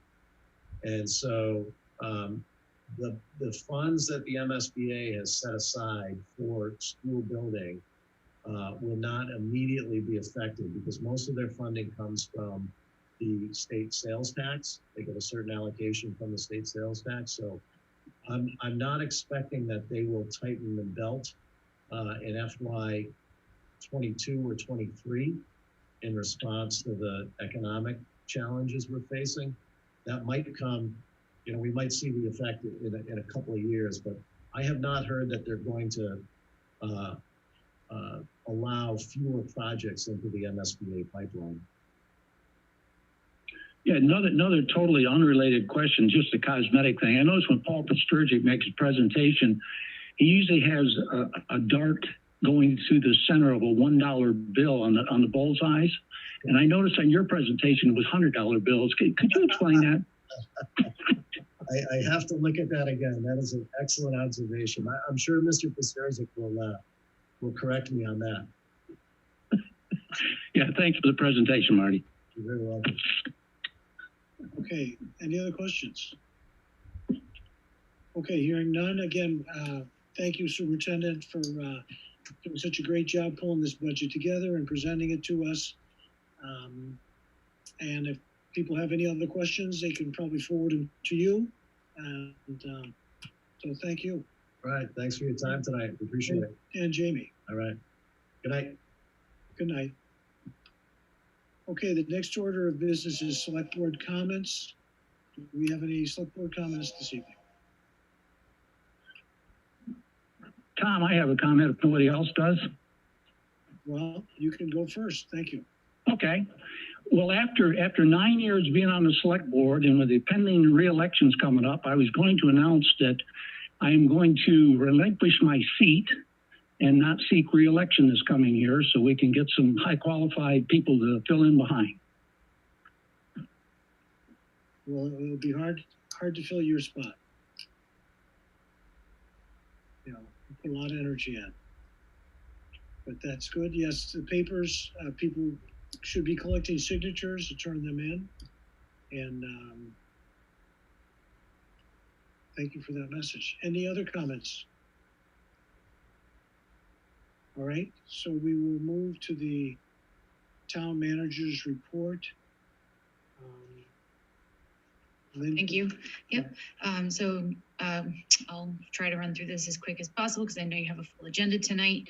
The parking area down on Bernie Road and West Road, the Department of Conservation area has approved a parking area on conservation land at that intersection of Bernie Road and West Road, where there's a conservation restriction in place. The town is participating in the federal land access program to improve access to the federally owned Silvio Conti Fish and Wildlife Refuge. A notice of intent has been filed to repave Pondside where it intersects with Bark Hall Road, and the entrance to the refuge is located in that area. The parking area would be on land for which DCR has a conservation restriction, and it's a fairly small area in size. And this has been in the works for several years now. Pet waste stations have been installed in 5 different locations. 3 are at Bliss and Laurel Parks, 1 is at Turner Park, and 1 is at the trailhead at Bark Hall Road and Pondside Road. These are to keep us in compliance with our MS4 permit. It is a requirement that we have pet waste stations at areas where dogs are known to walk.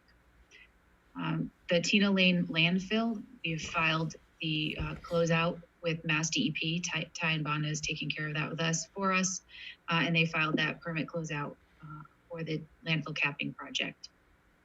The police department update, we have a new police officer that was just sworn in, Officer Jonah Velasquez, probably mispronouncing that. He was hired in 2019 and worked as a full-time reserve officer through a waiver for the town of Longmeadow. He then attended the 61st recruit officer class of the Western Mass Police Academy, which started in September. His training was 22 weeks long, and he graduated on February 5th. He's going to be working the midnight shift. And because he's already completed his field training work while he was under a reserve waiver, he's able to begin immediately, and his acclimation training won't be necessary. While at the academy, Officer Velasquez received the staff award, which academy staff presents to a recruit who demonstrated overall excellence and always puts forth the maximum effort. Westcom, there was a closing on Salter College.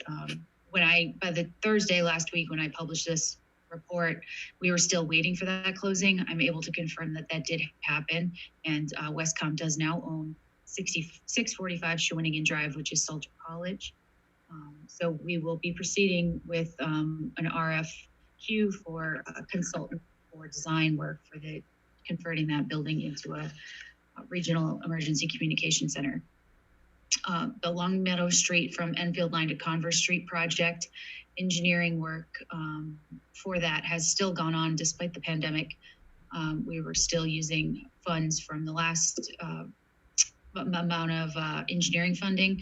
And the consultant that we've hired, the engineer, they have recommended that we break the project down into 2 phases. It's estimated to cost $16 million, and the MPO, where we are submitting this project for TIP funding, receives $20 million for our entire region. So the likelihood of us getting this entire project funded in one go round would be very slim. So the recommendation is to break that project into 2 phases. So this would be Enfield Line to Converse Street. We'd break it up somewhere that seemed to make sense for construction purposes, and there'd be a phase 1 and phase 2. As anybody that's watching or attending tonight has noticed, this is a new format for our Zoom meetings. We've unfortunately, this body and the Coalition for Racial Justice, as well as 2 others that I'm aware of, have been subject to Zoom bombings as of recent. And so we're making some changes to security features for all the other boards and committee meetings, but Select Board and Coalition for Racial Justice will be conducting meetings in a webinar format moving forward. And that's what I have for a report tonight. Thank you. Okay, thank you. My only comment is that the parking area down by the conservation area, that area has never seen more cars in all the years I've lived here. I know this may have been taking a few years to get approved and to get started, but the timing is perfect, because as COVID ends, it would be great if people continued to go down and walk and enjoy that natural area. And the parking might promote that. So that sounds great. Any questions or comments from other members of the Select Board? I don't see anybody. So I'm going to scratch his face, but I can tell the difference. So hearing none, why don't we move on? And we are going to look for some old business to approve the minutes of February 1st meeting. I'll move we approve the minutes of the February 1st board meeting. Okay, in a second. Second. All right, Steve. Any discussion? Hearing none, we'll go to a vote. Deb, will you do a roll call vote? Tom? Yes. Mark Strange? Yes. Steve? Yes. Mark Gold? Yes. And Richard? Richard?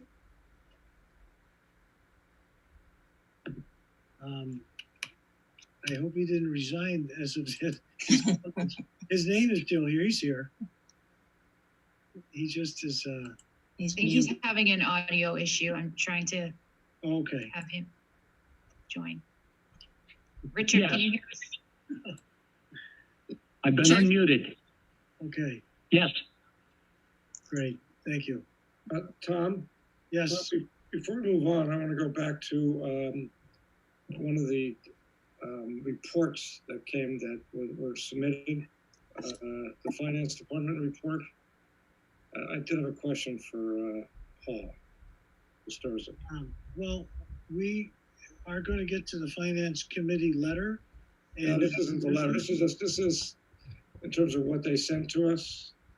The letter. Yeah, that's on the board. It's on the under new business. No, this is a report that was sent. This has nothing to do with the Finance Committee letter. This is from Paul Pistorzik. This is part of his report to us. The 6 or 7 reports, DPW, COA. There's also the finance report that comes.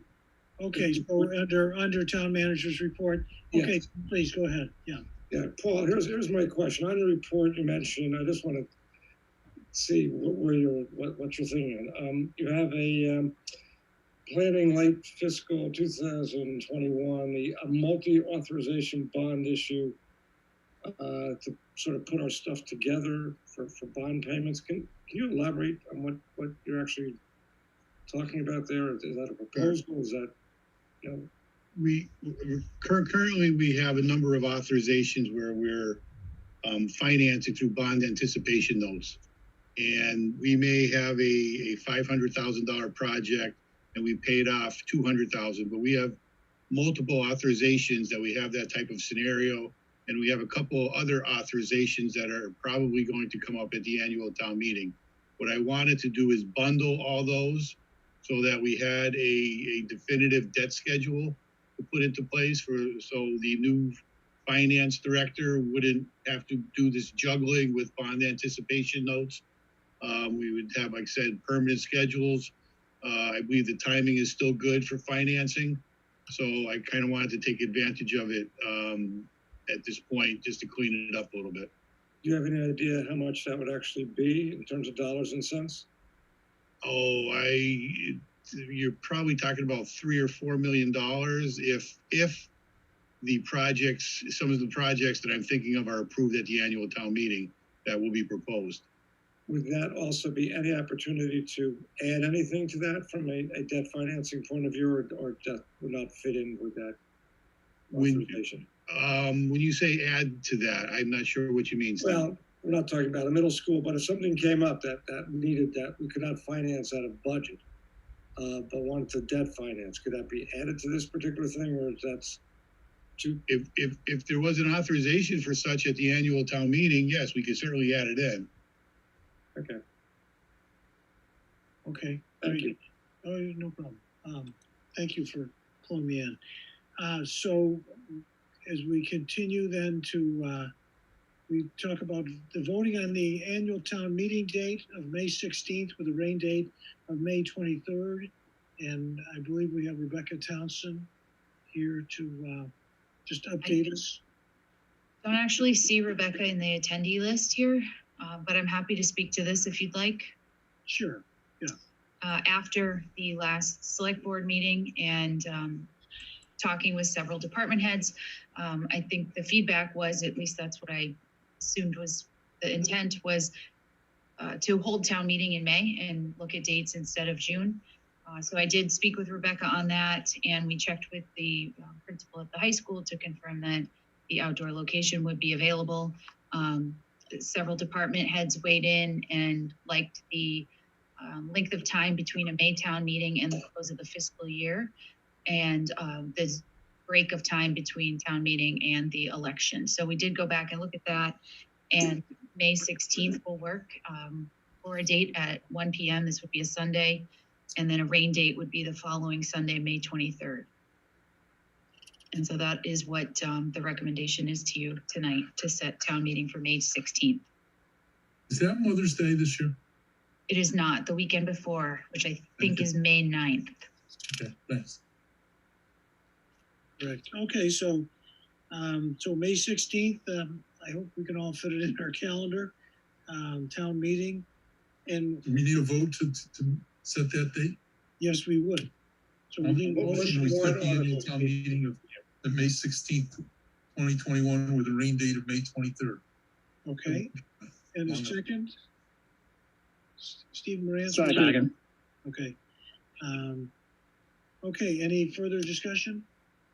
I just want to know when warrant articles, is this it, since warrant articles are not being done tonight, when are warrant articles going to be needed to be finalized with this date?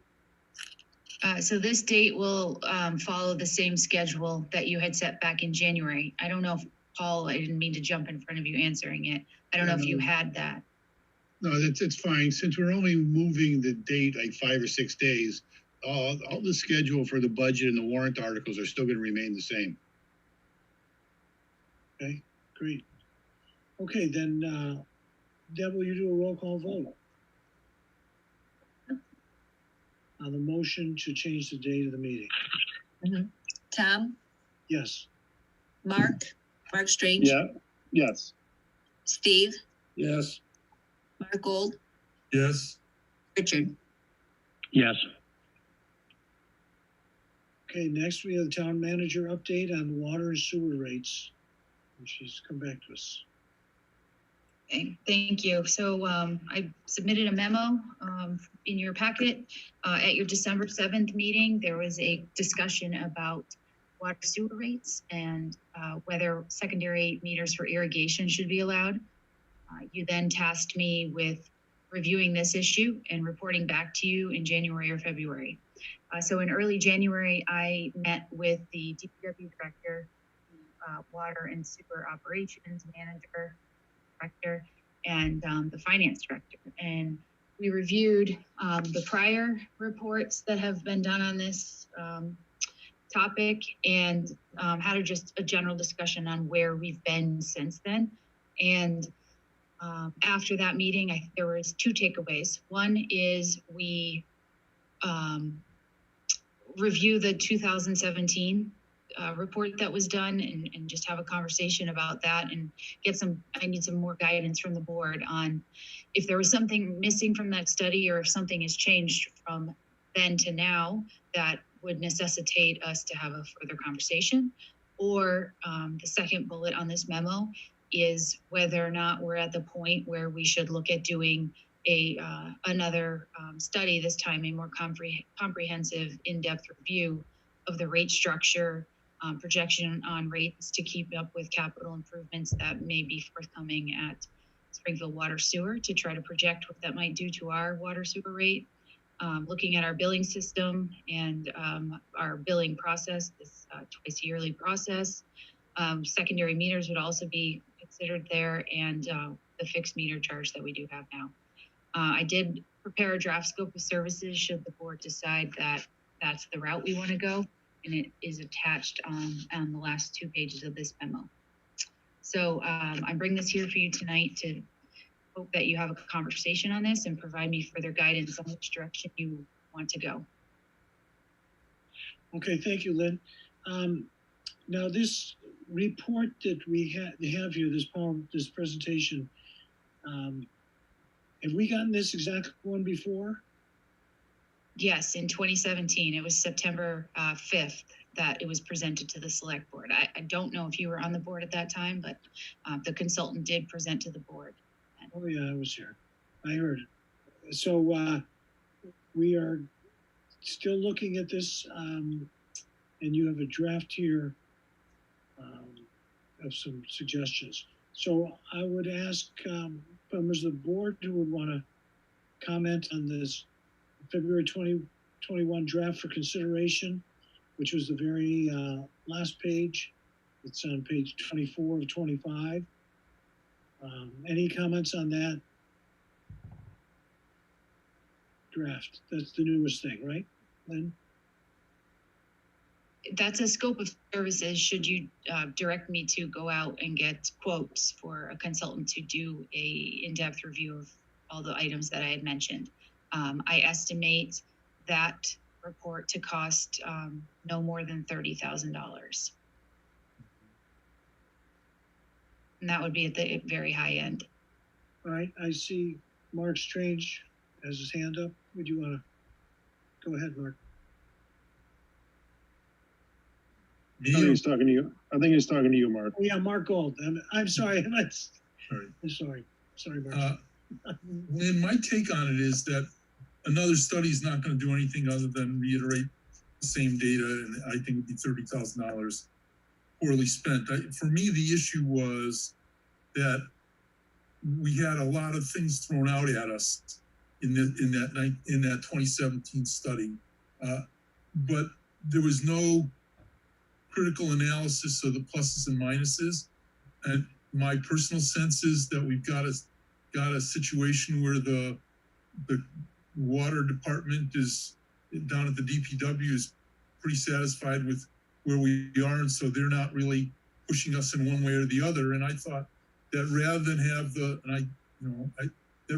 have the select board spend an hour or 2 hours debating and discussing and negotiating something that we may not want, I was thinking that we'd get 5 or 6 people in a room that we may or may not be able to do with COVID-19.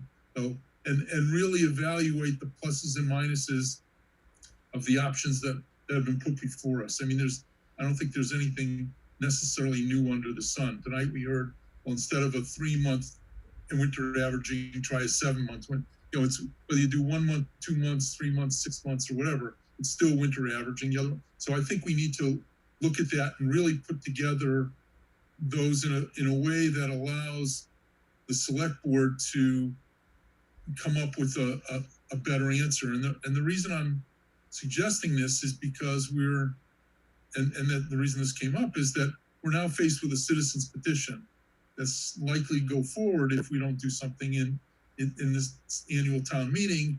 And that may not be the best solution for the town.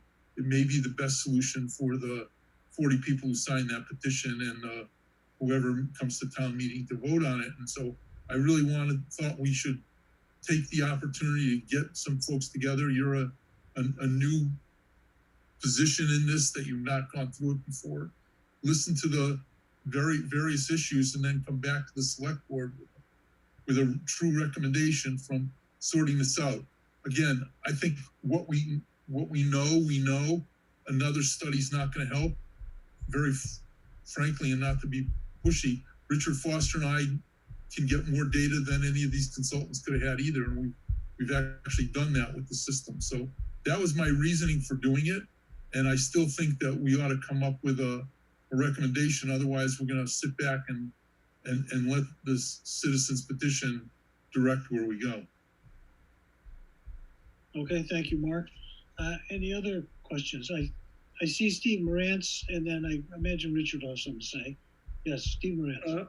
Yes, I agree that spending up to $30,000 on a study that basically was just done 4 years ago would not necessarily be our best expenditure of money. I'm not exactly sure what the citizen petition, I don't know what that is that's hanging out there. I would say, and I think that putting together in a room or a virtual room some folks who are quite interested and knowledgeable about what we want to do as a community in terms of pricing makes sense. I do think, though, the only thing that Lynn's draft, I believe that we really need to consider sometime is rising costs. I mean, Springfield is going to build this, $80 million plant that we're going to get stuck with charges on. I mean, we are going to have some rising costs that we're going to need to take into account in terms of how we bill Long Meadow customers. And so I'm not sure we need to hire a consultant necessarily now, but I think that we cannot take that issue off the table. That's coming down. I mean, increased water rates when we build this thing, and if we have any input on how it's built and what it is, it'd be nice, but that's coming down the pike, and I don't think we can just ignore it. And then the other thing is, in terms of whatever we do, citizens petition or not, or what the select board decides, is from my own personal point of view, anything we can do to encourage water conservation. And if you got to pay for water. It is air and water is about what we got on this planet that we need to have. So I think that anything we do should definitely encourage water conservation on the community's part. And those are my thoughts on the issue. Okay, thank you. Any other board comments, Richard? Yeah, Tom, I do. Thank you.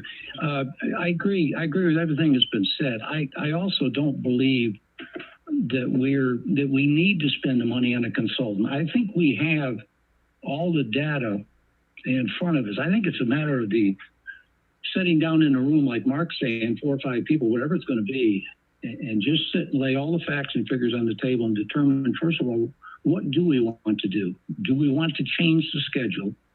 We know enough about it now that I think Mark and I can pretty well throw some figures on there and pinpoint what the impacts are on the overall population of our town and what different scenarios would be if we implemented them. I think we've got enough background work on that now. We know the current system does subsidize certain classes of users in our town, and Mark and I have also spotted pretty renownedly that there's many customers that aren't paying nearly their fair share. They are far in excess of the $220 on using sewage. At least it appears that way from their water records. So there's going to be some winners and there's going to be some losers, but sooner or later, I think we're going to be forced into putting the system out to where it's least fair for every user. And right now, it really is not fair for every user. This arbitrary 220 units, which nobody can figure where it really came from other than it was a judgment call. Speaking with Pete Thurber, I guess it's been all the way down to 110 and all the way up to 300 and something over the years. So they played, I think Paul likely knows that too. They played back and forth with this arbitrary figure. And I think where Mark and I are at now, when we looked at the database, I mean, we can show you the impact of wherever you want to set it, or if you want to let it float down and go winter averaging. There's only two cares for it. It's either winter averaging or we put water meters in. I mean, it's really the only two ways to give reasonable comfort to every citizen that they are being billed adequately for the water and sewage that they are using in our community. And right now, the very low users are paying basically a surcharge. I mean, there's no doubt about it. I forget what the break point was. I could look it back up. Somewhere around 150 units, there's a sweet spot. And everybody above that is making out pretty good. And everybody below that to a certain range making out. But then the lower tier, they're just paying more. I mean, it's clear and simple. Everybody on our select board, I looked at all the records on the select board, and I think everybody here would be hard pressed to have a water meter put in. I'm serious. I mean, even looking at our usage, but we're just 5 people in a sample base. But yet there are instances where we are actually overpaying for sewage. It's not as great as some of the people, but we're overpaying because if you look at the winter average, I did a winter average for one member this week, and I mean, it's a crystal clear winter average. It's just crystal clear that they have an irrigation system, and that at the winter time they settle right down to where it's plus or minus 1/2 unit for about a 4 or 5 month run. So that's their winter average on sewage. They're not a snowbird; they stay in town. All the questions have been answered across the country for whatever system we employ, whether we go with meters or whether we go with winter averaging. The communities have already gone through this. There's tons and tons and tons of research out there to support it. It just really depends on us sitting down and looking at the impact and obviously understanding that if we fully implement this program, that our sewage rate is going to go above $4 per unit. And there's no doubt about it. It's going to go $4.50 a unit. But what you have to understand, right now, if you're paying 190 units of sewage and you're only using really 40, then you're going to save money. There's some customers going to pay more and some are going to pay less. I said this before, when you really get into the database and start going account by account by account, the light bulbs start turning on. It's not what you think it is. It's not as intuitive as I thought it would have been when we first got into it. So I don't think the consultant did a good job. We got the report. It pinpoints a lot of stuff we've talked about. I think Mark and I went deeper into detail on the analysis of the individual database. The other point I think I've mentioned to Mark and I mentioned to Lynn, it seems, and this is just an observation from looking at the database, it seems that there may be some internal improvements that we need to be looking at. That there's some of the records that when you glance at them, they just don't make sense. We're billing twice a year. And I guess at this point, it's more or less like it was with potholes. Potholes basically occur out there, but when they really get attention is when somebody calls you up and says, hey, I got a pothole in front of my house. And you can look at some records, you can obviously see where they had a broken water line right in the middle of the winter. I mean, it's clearly demonstrated on their records. And yet they likely didn't detect it until they came back and found a flooded basement because there was no safeguard mechanism that was looking at their account as an overruler month after month after month and signaling down and saying, wait a minute, here's a customer that's using 40% more than they've ever used in this month, and just put out a work order and says, call this customer. I don't see evidence that that's taking place, but it may be. And in some of my conversations, it seems to be it's more or less like our potholes. When it's reported, it's investigated, and there's a good follow-up.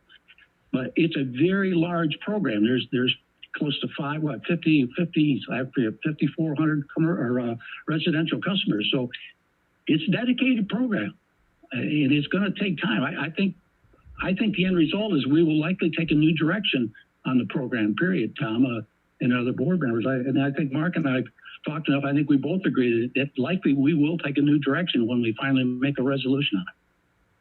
Okay, thank you. Any other comments, Mark Strange? No? Okay. Have we considered, or how would we put together a group? Would that be Lynn's task, or how would that, have we thought about who might make up that group? Well, I think Mark was, yes, we assigned that to Lynn. Exactly. I mean, if you want to do it from the select board, I certainly don't have any objection, but, you know, there are people who understand, there are people who have a vested interest, and I think we should make this anybody who, not anybody, but people who are knowledgeable and interested in doing it. Right. Well, we have 3 people who spoke tonight onto the issue. And it might be helpful to have Pete Thurber, who is our town expert, sit in on that group. Mark? Can I ask a point of information? Sure. So there was a study in 2017 that was presented to the select board. What transpired either leading up to or right after that? And was there a committee that was formed then, or was there, it seems like there was just from my looking at the minutes of those meetings, it looked like it was presented and then the board voted that night to keep the same option. So I'm just looking for a little bit more guidance on that process, and then what this process would be going forward. The issue was that it didn't have any, to me at least, there was no definitive recommendation. It was truly a neutral consultant's position. You can do this, or you can do this, or you can do that. And here's the impact on some people, and it wasn't, people have read through that. It's not intuitively clear what the real impact is to people as easily as you put it down. And what I think you need to do is come up with yeah, you can do one of these 5 things, but what you really ought to do is number 2 or number 3, or come up with a blend of whatever it is we're doing. So what happened, Lynn, from my perspective, is they came back with a big study with no definitive recommendation to the select board, and we got bogged down in the same discussion that we could have gotten into tonight, if we wanted to, with no resolution and nobody saying yes, but here's the balance. And part of the reason is because we haven't decided what our objective is. And Steve Morantz hit it a little bit. I mean, we're talking about sewer and sewer rates only. So the question is, do we have a water conservation component to our sewer billing? We've never ever discussed that, never considered doing that. But clearly, you can bill sewers in such a way that it impacts it imparts a water conservation component. So, do we want to be most fair to the small user, or do we want to make sure the big users don't overpay? Because somebody's going to change, and whether you think it's fair now or fair then, there's going to be a change and people are going to be upset. And I think the select board policy needs to say, who do we tick off the most? And I hate to say that, because somebody's is going to change with any policy change we make. And is it, and we can tell you how many people any policy change you make is going to impact, and we can tell you who those people are. Is it the single homeowner who lives by themselves and uses 20 units of water, who's going to end up paying a whole lot more for sewer? Or is it the person who runs their sprinkler system, 5 hours a day, rain or shine, and really doesn't care, and they run their water bills way up, but they also cap their sewer at 220, so they're not really paying doubly for the, so we've got to set what our policy is, what our goals are, if we're going to social engineer through this policy, or we're going to do it strictly on an engineering basis, just, people pay for what they do, use, and no other. That's what failed the last time, is we had no basis for making a change, and the recommendations came through with no recommendations. It was just a study. I agree. I think that, this has come before the board several times, and there isn't a clear picture of, here's a solution that's going to conserve water and not subsidize people who are creating excessive amounts of sewage, and that, most people are going to think is a good idea. And it's just hard unless we have that kind of a solution. I think it's hard for the board to move beyond what we have, because as both people, everyone involved has said, there's a small number of people that this really affects. And, like Richard was saying, most people, it's not going to change their lives. And so if we could get a proposal that would really address some of these issues where we felt we were best serving our constituents to vote in one direction or the other, I think this wouldn't be bogging on. It's because it's been years. It's been years. So if we want to have if we had a board, if we had two members of the board, Mark and Richard, there wouldn't be an open meeting law violation concerns if they met with a couple other people and then get back to us, because if we're going to be facing a sort of a public referendum on this that is going to be more damaging, we'd be better off coming up with something before that point. So I don't know if other people on the board feel comfortable with having this small group come together. Yeah, that sounds fine to me. Absolutely. I think we should do it. I think to everyone's point, I would like to see some sort of numeric, and maybe Mark and Richard have done this in their previous reports that they shared, kind of an existing state of almost like a bell curve, without getting too technical, the usage in town and the comparison of the existing system against winter averaging, just so we see how many users, how many high-end users will be impacted, how many lower-end users will be impacted. I think just from my own perspective, I don't have an irrigation system, but if I choose to put one in, I'm fully expecting to pay for whatever I use. So if I were to use more than 220, whatever it is, I would feel like that's a bit of a windfall for me. So I think my baseline approach to this is I wouldn't want to raise people's water and sewer costs who do not have an irrigation system to the benefit of those who do. Mm-hmm. Okay. Mark, I agree with you, Mark. I think one thing we need to keep in mind is we're not talking about water. People need to pay for the water they use, whether it goes down their sink drain, their shower drain, down their toilet, or down their lawn. If they're using the water, they're going to pay for the water. The issue is the sewer. And right now, with the system we have, literally, the maximum sewer bill anybody can get is 110 or 220 units at $2.40-something a unit. It's like $595. That's people's maximum annual sewer bill. So when people say, my goodness, I got a water and sewer bill for $3,000, you got to remember all but $585 of that is water usage. And that would not change under anything we propose, because people need to pay for the water they use. That's just, we're buying it from Springfield, and that's the way it works. So we're not talking about the whole thing. The issue is what sewers are now $2.80-something per 100 units of water. If all of a sudden we say we're only going to bill on far less units of water, that rate may go up. In fact, it's most likely to go up. And if that rate doubles, that poor little person who uses 30 units of water and uses it all and doesn't water their lawn, their $30, which now costs them $75 in sewer rates, is going to cost them $150 in sewer rates. And we got to realize that that's going to be potentially the real cost of their sewer. They've been subsidized by these people on their lawn. But again, without adjudicating it here, the issue is, do we want to protect those people by putting in place a system that doesn't cause their rate to go from from $75 to $150? Or do we not? Do we want to say, let the chips fall where they may?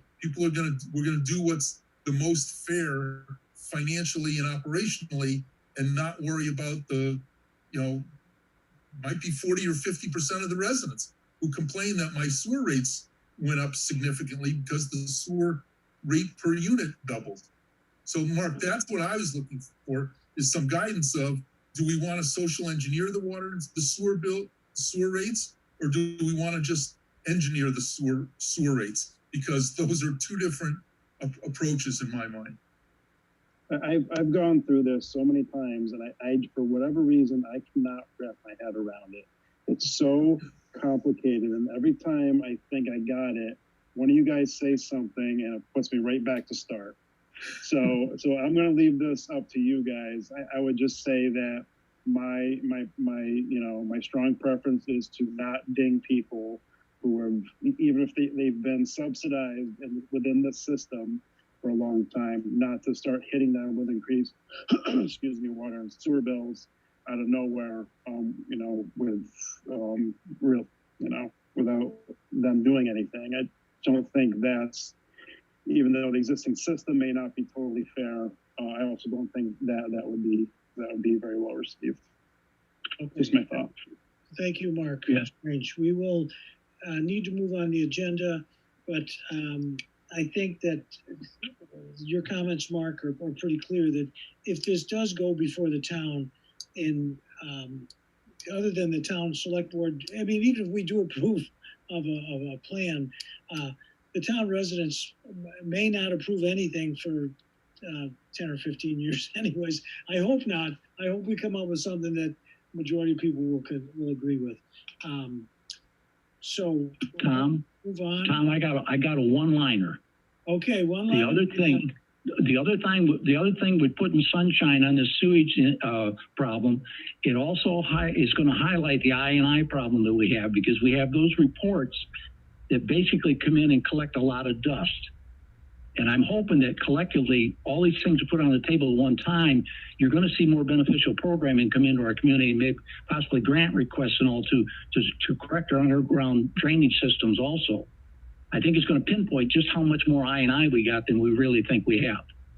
All right, that's a good sentence. We'll end on that, and we'll move on to the Select Board Rules and Procedure Manual that we have all looked at, and we've gotten some comments. We have one that's color-coded for different comments, and then we received another one after that from Mark Strange that we have, in the minutes we have Richard Foster's and the one that was color-coded, and then we received an email from Mark Strange that had a listing of his comments in regards to the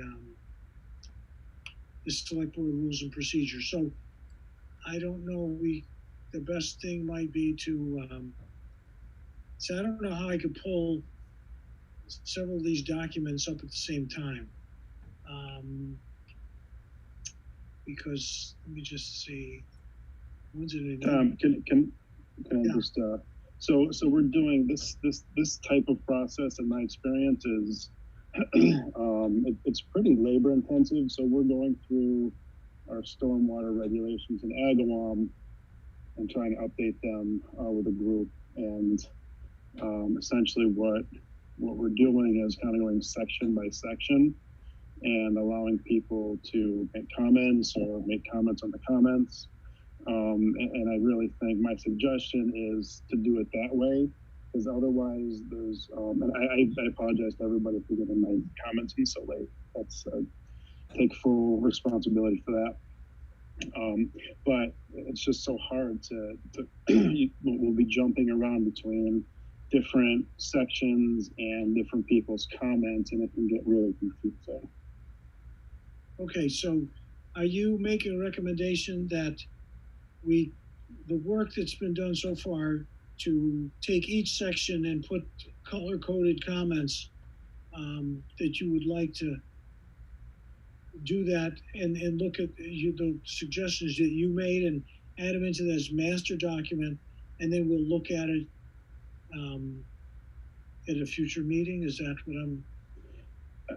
I wasn't, I mean, I would, I wouldn't object to that, but I was just basically saying whenever we get the master document with all the recommended changes in it, I think we should, it's like a check off each section, go section 1A, consider that provision, that nobody has any objections or comments. We move on to B, and we do it very methodically, which is obviously going to be more labor intensive and it's going to take more time. But this isn't really time sensitive document, I don't think. And it would, if we could stretch it out over, a few meetings, we can go, a section or two per meeting, so we don't get too bogged down. I think most of the document's fine, but there's going to be a few points I think that are going to require an extended amount of time to work through the suggestions. So I don't know if that gets us anywhere, but I just wanted to share my experience with working with this kind of document, because it can get very easily, because you tend to jump around the document, and people have obviously their opinions and their suggestions, and it can just get a little overwhelming and inefficient. Okay, Mark. So, we are going into the budget season, so our meetings are going to be pretty full the next couple, and then we're going to have some extra meetings. But if we did break it down section by section and to discuss everybody's comments and opinions, and then we just have to vote on it section by section, that seems a reasonable approach, because to get through it all tonight might be tough. I don't know what other people think. Would you be willing to move forward on this? I see Steve Morantz's hand up. Yeah. I certainly agree we should not try to tackle this tonight in one fell swoop. I do think if we could get, Mark Gold had certainly his input, Mark Strange has his input, Richard has his input. I think if you want to put something on the screen, I think there should be, if that could all be put together, so we're all looking at the same document, I think that'd be really helpful. And I think we should take it, a couple bites at a time as opposed to one fell swoop. I understand that, time restraints are going to get tough as we move through budgetary season, but that doesn't last forever. And we take section A, B, C, D, whatever it is.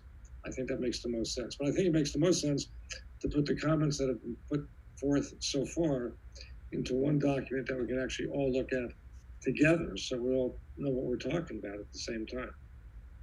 Right. Well, that was the goal between the last meeting and this one. Mark's goal. I understand that.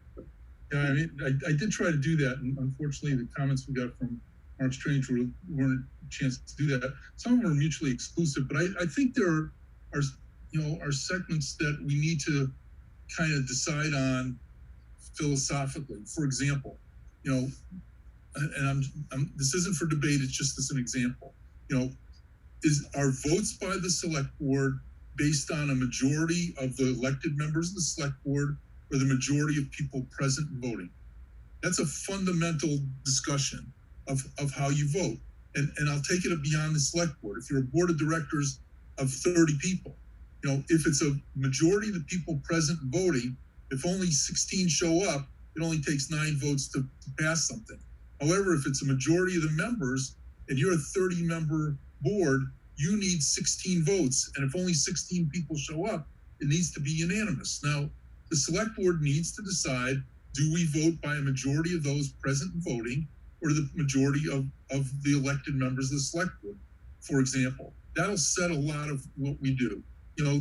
We had some proposals at the beginning of this of what the roles are of the board, and Mark Strange made some comments. There were great builds on it, and I don't see any real issues with some of his builds and at all. I think we could run through this pretty darn quickly with a couple of issues. And I know that a couple of things that I read as comments from people struck me as being a counter to what I learned in our Commonwealth open meeting law and records keeping laws. And so if there may be things in there that are proposed that I don't think we can do, and we need to understand that and check with perhaps our town attorneys on that. And I'm willing to, I'm trying not to get in specifics because I don't want to get the debate going tonight. But I mean, I'm willing to put those in and discuss those, but we really need to understand, what we're going to do and what we're not. There's very, very few instances, I'm going to say less than 3 or 4, in my opinion, where we have opposite proposals on this thing. For 90% of this document, everybody's words have built on what people had before. So I don't think it's going to take that long to do, to tell you the truth. The only issue is going to be those few issues that we need to understand. And we may need, like I said, somebody in there who really knows open meeting laws, record keeping laws, and that kind of stuff, because what I think I learned from that, may have changed or may not have changed, but there's things in here that are being proposed we can't do. Yeah, I think I agree with you, Mark. And as far as a lot of these are just, I don't think there's going to be any problem with it, but there's a handful that are going to take a while to go through. And I wonder if it would be a good use of our town council to have them go through the suggestions that we all have now and give us some feedback on some of those also. I don't know. It could save us a lot of time. Lynn, I don't know what you think about that. Would you feel that that would be an appropriate use of our town council? Would they? I'd rather see us highlight the issues we have, Tom, rather than tell them go through this whole thing, because they'll bill us for 20 hours going through this, as opposed to we got 4 questions that could take 10 minutes. Okay. Tom, based on the handbook for Massachusetts Selectmen, yeah, which I received as a new member of the board, what basically that handbook says is, with the exception of the open town meeting rules, which we obviously we need to make sure we adhere to, we can set any procedure we want. Right. We would have to use Robert rules. What we said is what we want to do. That's what it says. We don't have to follow anyone's rules of orders. We just have to. The only thing we have to make sure of is we do not violate. This must be the record keeping rule as well. But open town meeting laws. That's basically it. Otherwise, the procedures we set are the procedures we set. So they're going to. Steve, there's a comment in here about conflict of interest. As soon as they put conflict of interest in here, you trigger the Massachusetts conflict of interest laws. And we can't say, well, if you have a conflict of interest, here's what you do. We're not allowed to say that. The state tells us what to do. If there's and that's just one example of something that I see in here that we can't modify state laws on conflict of interest. Correct. Okay. So, all right. Well, I guess,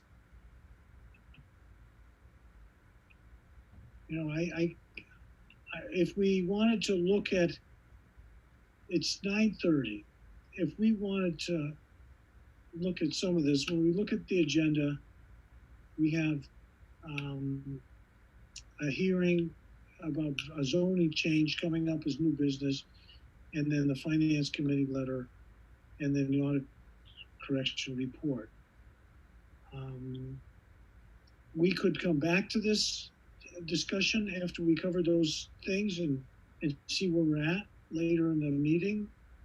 And then maybe we want to look at some of them, but I just know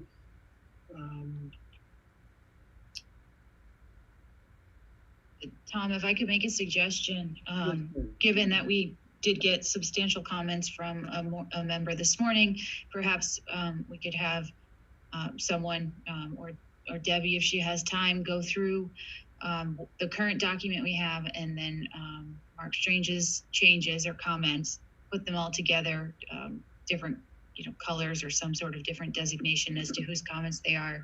And then at one of your early April meetings or your mid-April meeting, we dedicate a significant portion of the meeting to going through each section by section and addressing the comments there. The April meeting doesn't look to be as full as your next few. Mm-hmm. Okay. All right. I'll volunteer to add, I mean, I color coded the other three people's comments. I'll be glad to add Mark Strange's comments in there as a color coded variance. Okay, well, that would be a big help, and we can do that. The hard part is that, you know, I don't want to get into a big debate over the first items we tackle, because there's so many items on here that we're just going to say, yes, I agree with that, I agree with that, I agree with that.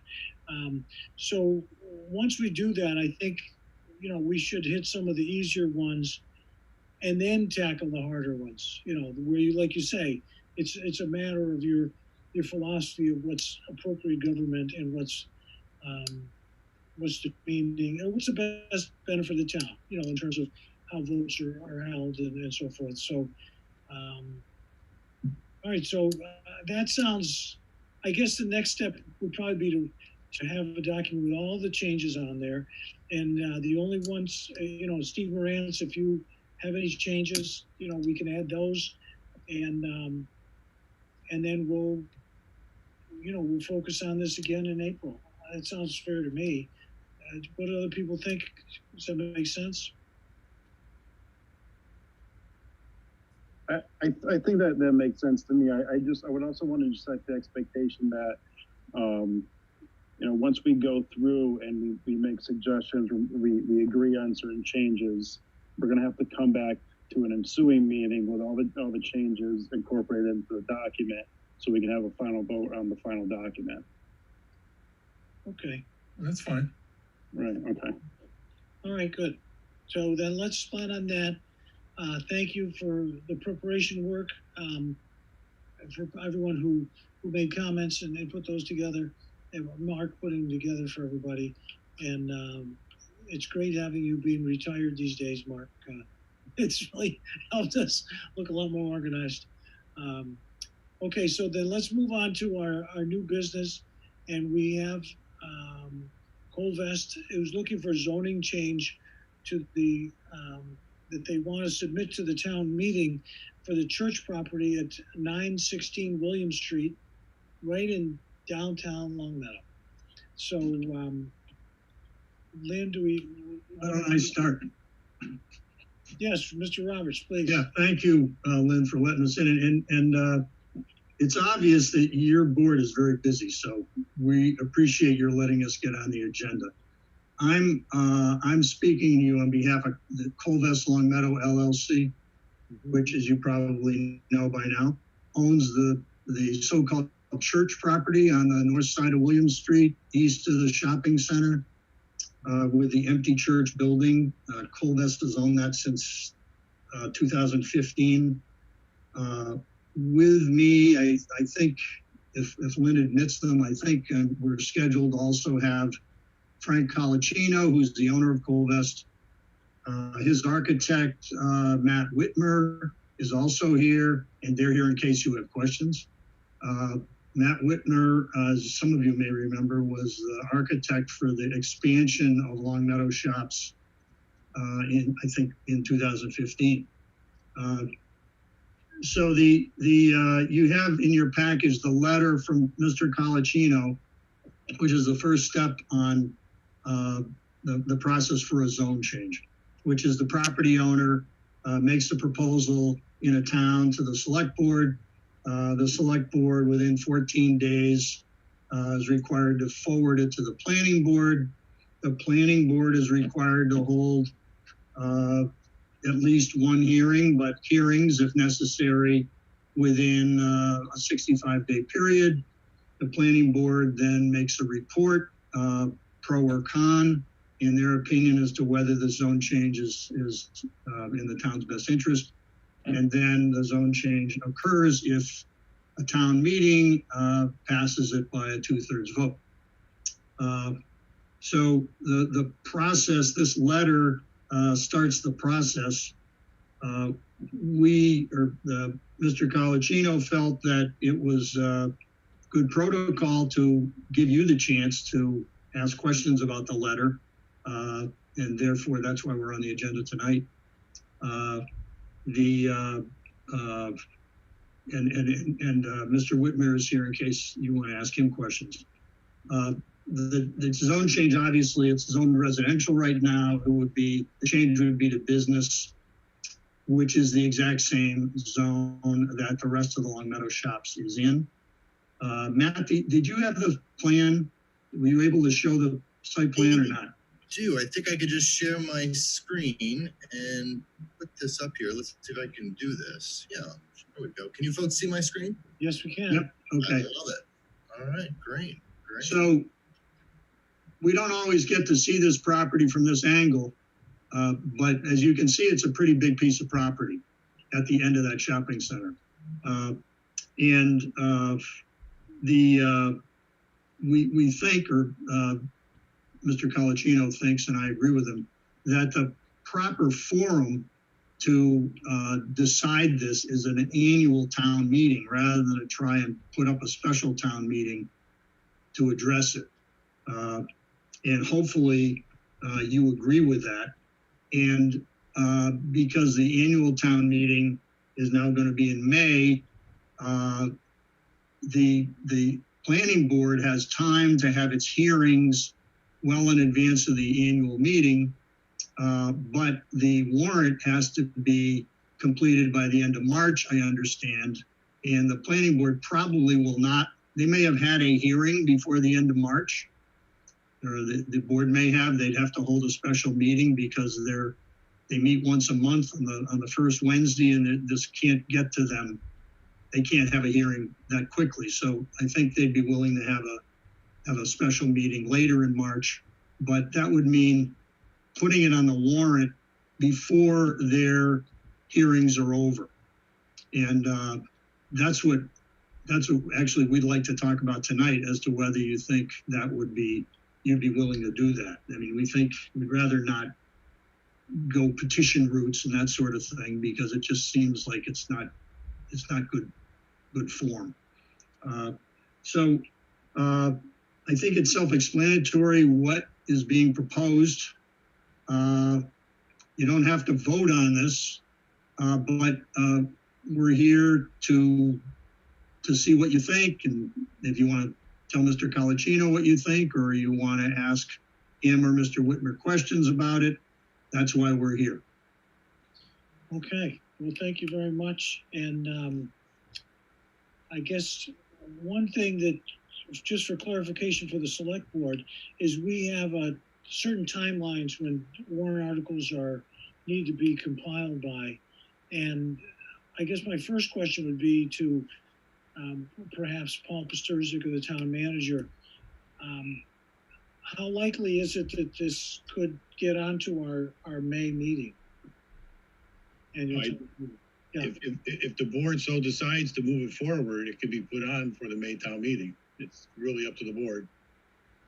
Okay, because it can get through the planning board and again, the planning board would have to meet. They'd have to put on a little faster track than maybe they normally are accustomed to, but they do have 75 days at least before that town meeting vote. Yeah, the planning board. The planning board just has to make a recommendation before the town meeting. It doesn't have to be before the warrant goes up. Right. Okay, great. Yeah. Okay, because I just wanted everyone to be sure about that before we go too far. So yeah. I do have I see some other questions. Mark Gold, you want to? Yeah, I'm not sure I have as many questions as comments. And my comment is really that we haven't had a town meeting since last year. And we've got a huge backlog of what I'll call basic town business, that's been waiting for this town meeting. And I'm really questioning the comment about the best forum is the annual town meeting. I'm not convinced that's the case here. I know that when the last vote took place on the Long Meadow parcel expansion right next door to this, and that zoning change, there were 2 meetings, and they were special town meetings. And, you know, I anticipate, based on what I heard at that this discussion will not be quick. It will be extensive. It will be, you know, people on Redfern Drive show up. There's going to be all kinds of discussions. I just can't imagine us trying to conduct a year's worth of town business when we already know we've got, you know, such a huge backlog along with this at the annual town meeting. So if you're asking me, I think that this ought to go to a special town meeting. Okay. I'll just respond to Mark's comment. You know, when we looked at the expansion of the shops, I think everybody is very thrilled with the way things turned out and the businesses that are there. The only complicating factor that I recall was that the first meeting, there was some problem with the counting of the votes that had nothing to do with the project, but there was some difficulty with the counting, and it had to be a second meeting to be approved. That's the kind of situation that, you know, when you look at the voting block, the last thing you want is people thinking, well, you know, they played a shell game so that it would be approved and so forth.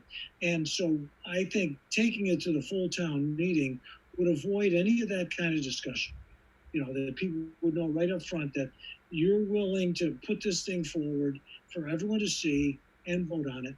And I, you know, so I don't think you need a special town meeting, but you know, there are a lot of concerns about this meeting because of where things are at with COVID. It's going to be outdoors, but we want to have it a very short meeting because we don't want people to get infected, basically. And the last meeting we had that was outdoors, we didn't get one complaint of anyone being infected. And so we're hoping to have the same kind of record.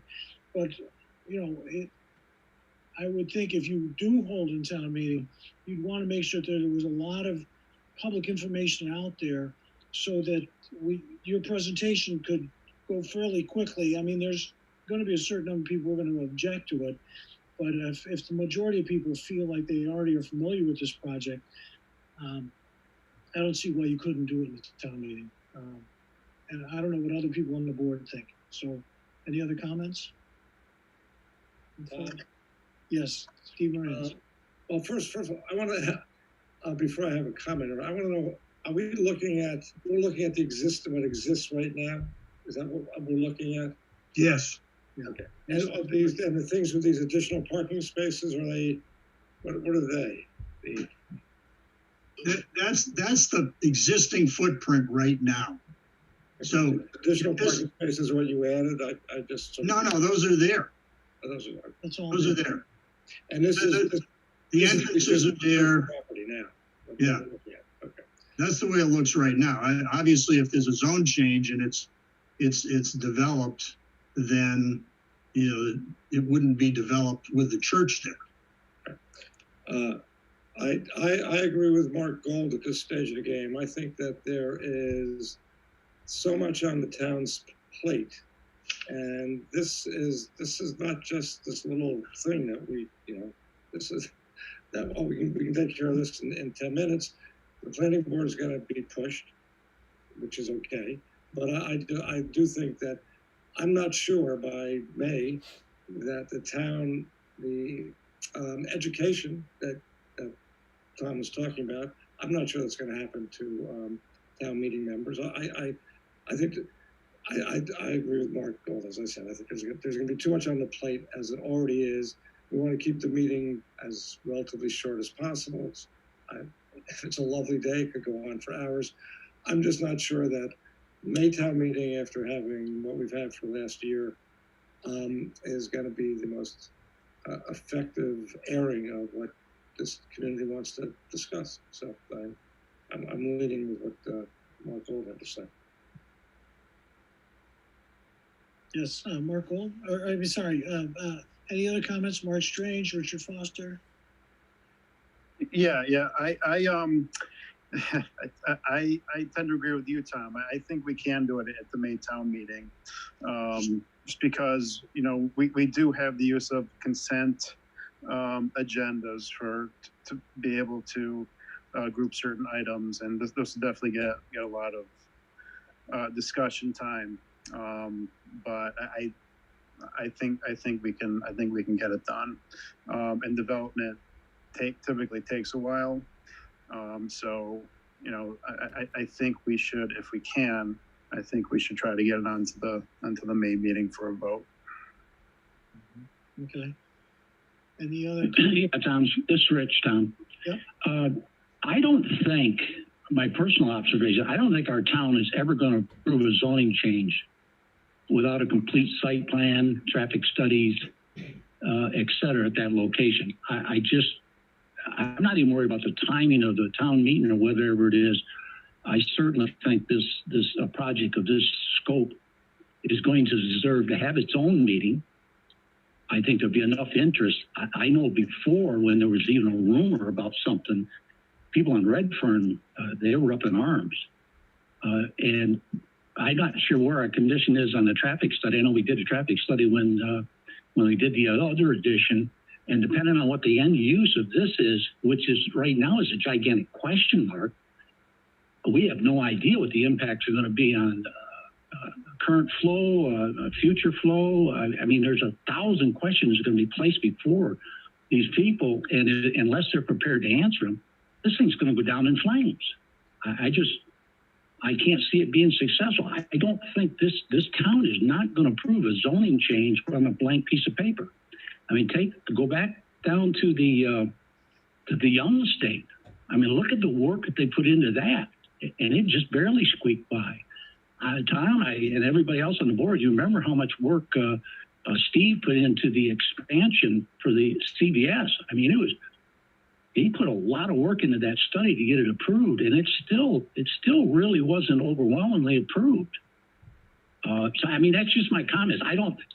It's up to the development team on what they want to do, but to give them a fair shake, and knowing what I've witnessed in the last 9 years going to the meetings, our population, they're going to want answers to questions, and they are going to dream up the worst case scenarios to poison this, because they've done it before, and it's going to get worse.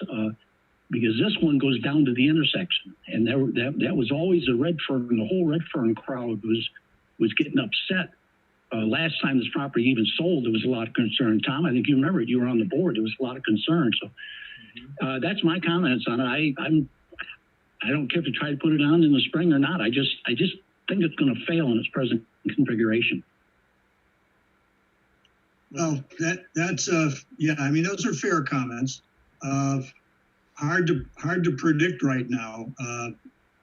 If we assuming this moves forward, which I think the Colvest will move it forward, then the planning board takes it, and then the planning board is.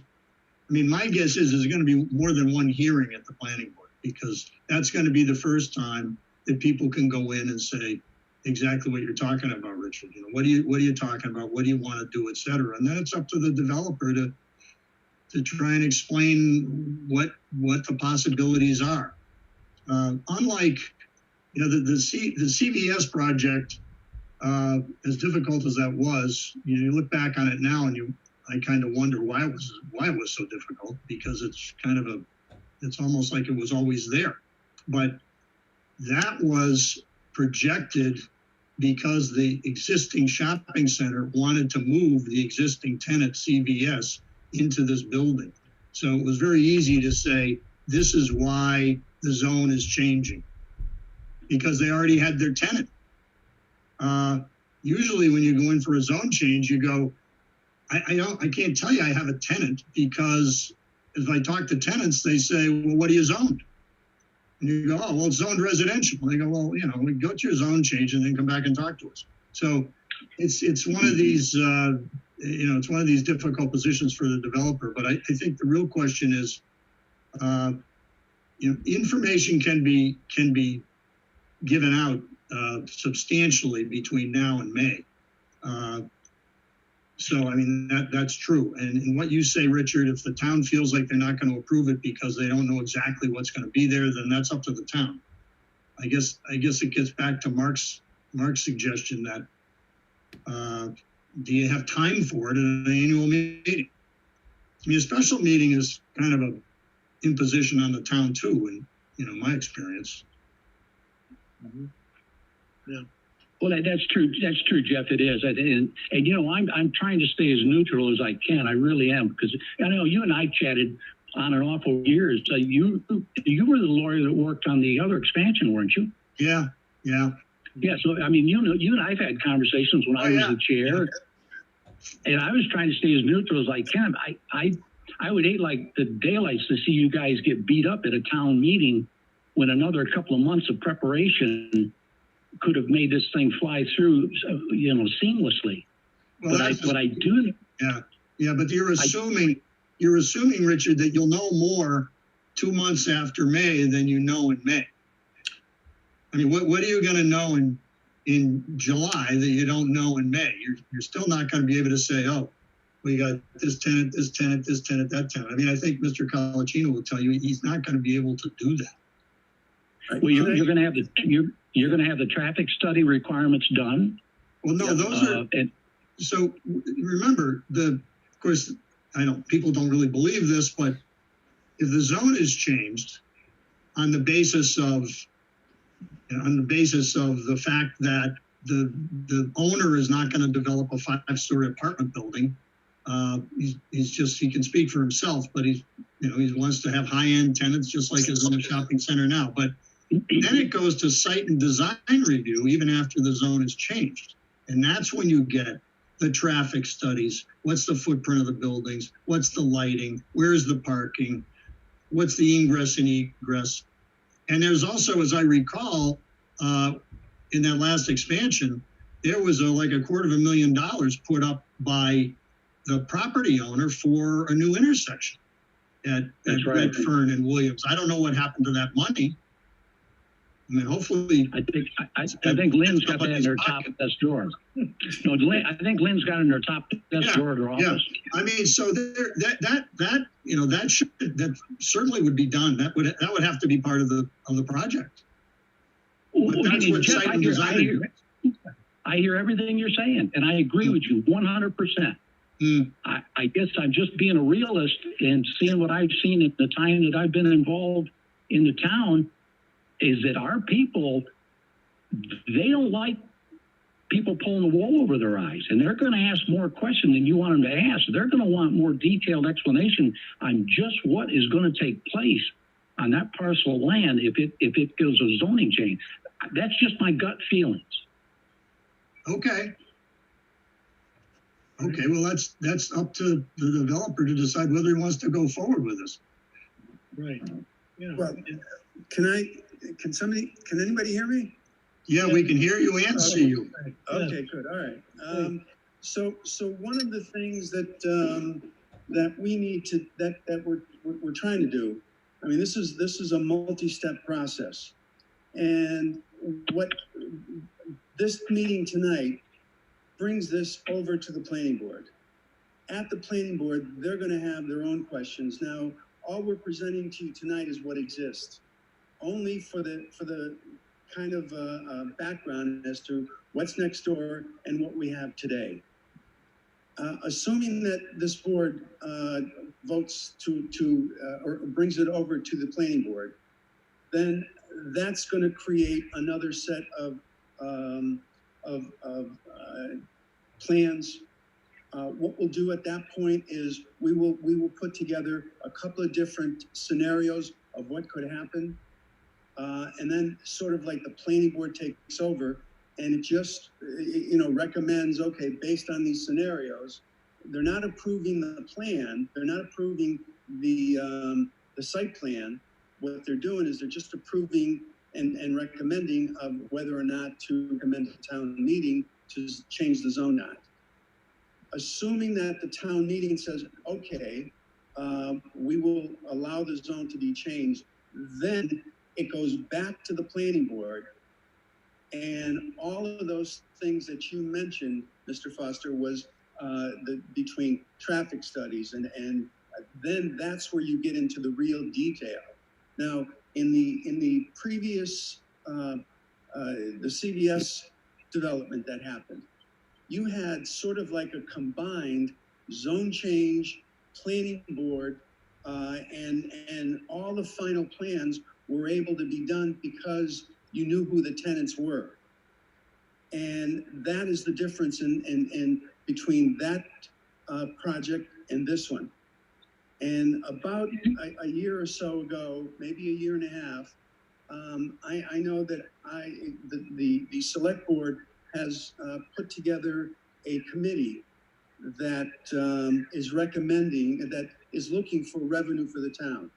And we were approached by a member of that committee and said, your parcel has been identified as a parcel that that could possibly produce more revenue for the town.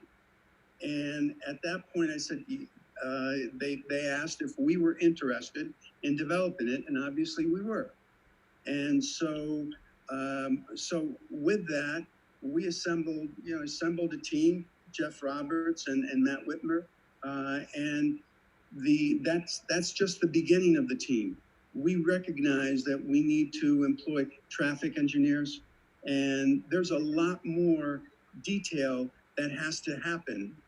But from the developer's point of view, do you do that before you have a zone change, or do you do that afterwards, where the planning board still has the final say on what a final site plan will look like? So it's sort of what comes first.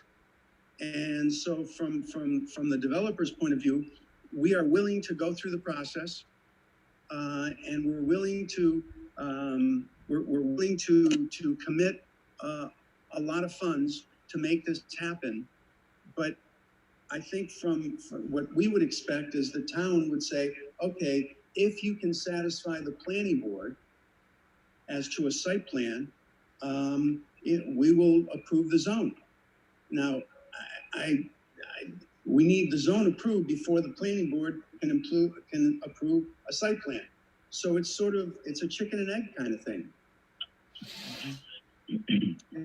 I agree with you, Frank. It sounds like there's a lot of chickens running around there, doesn't it?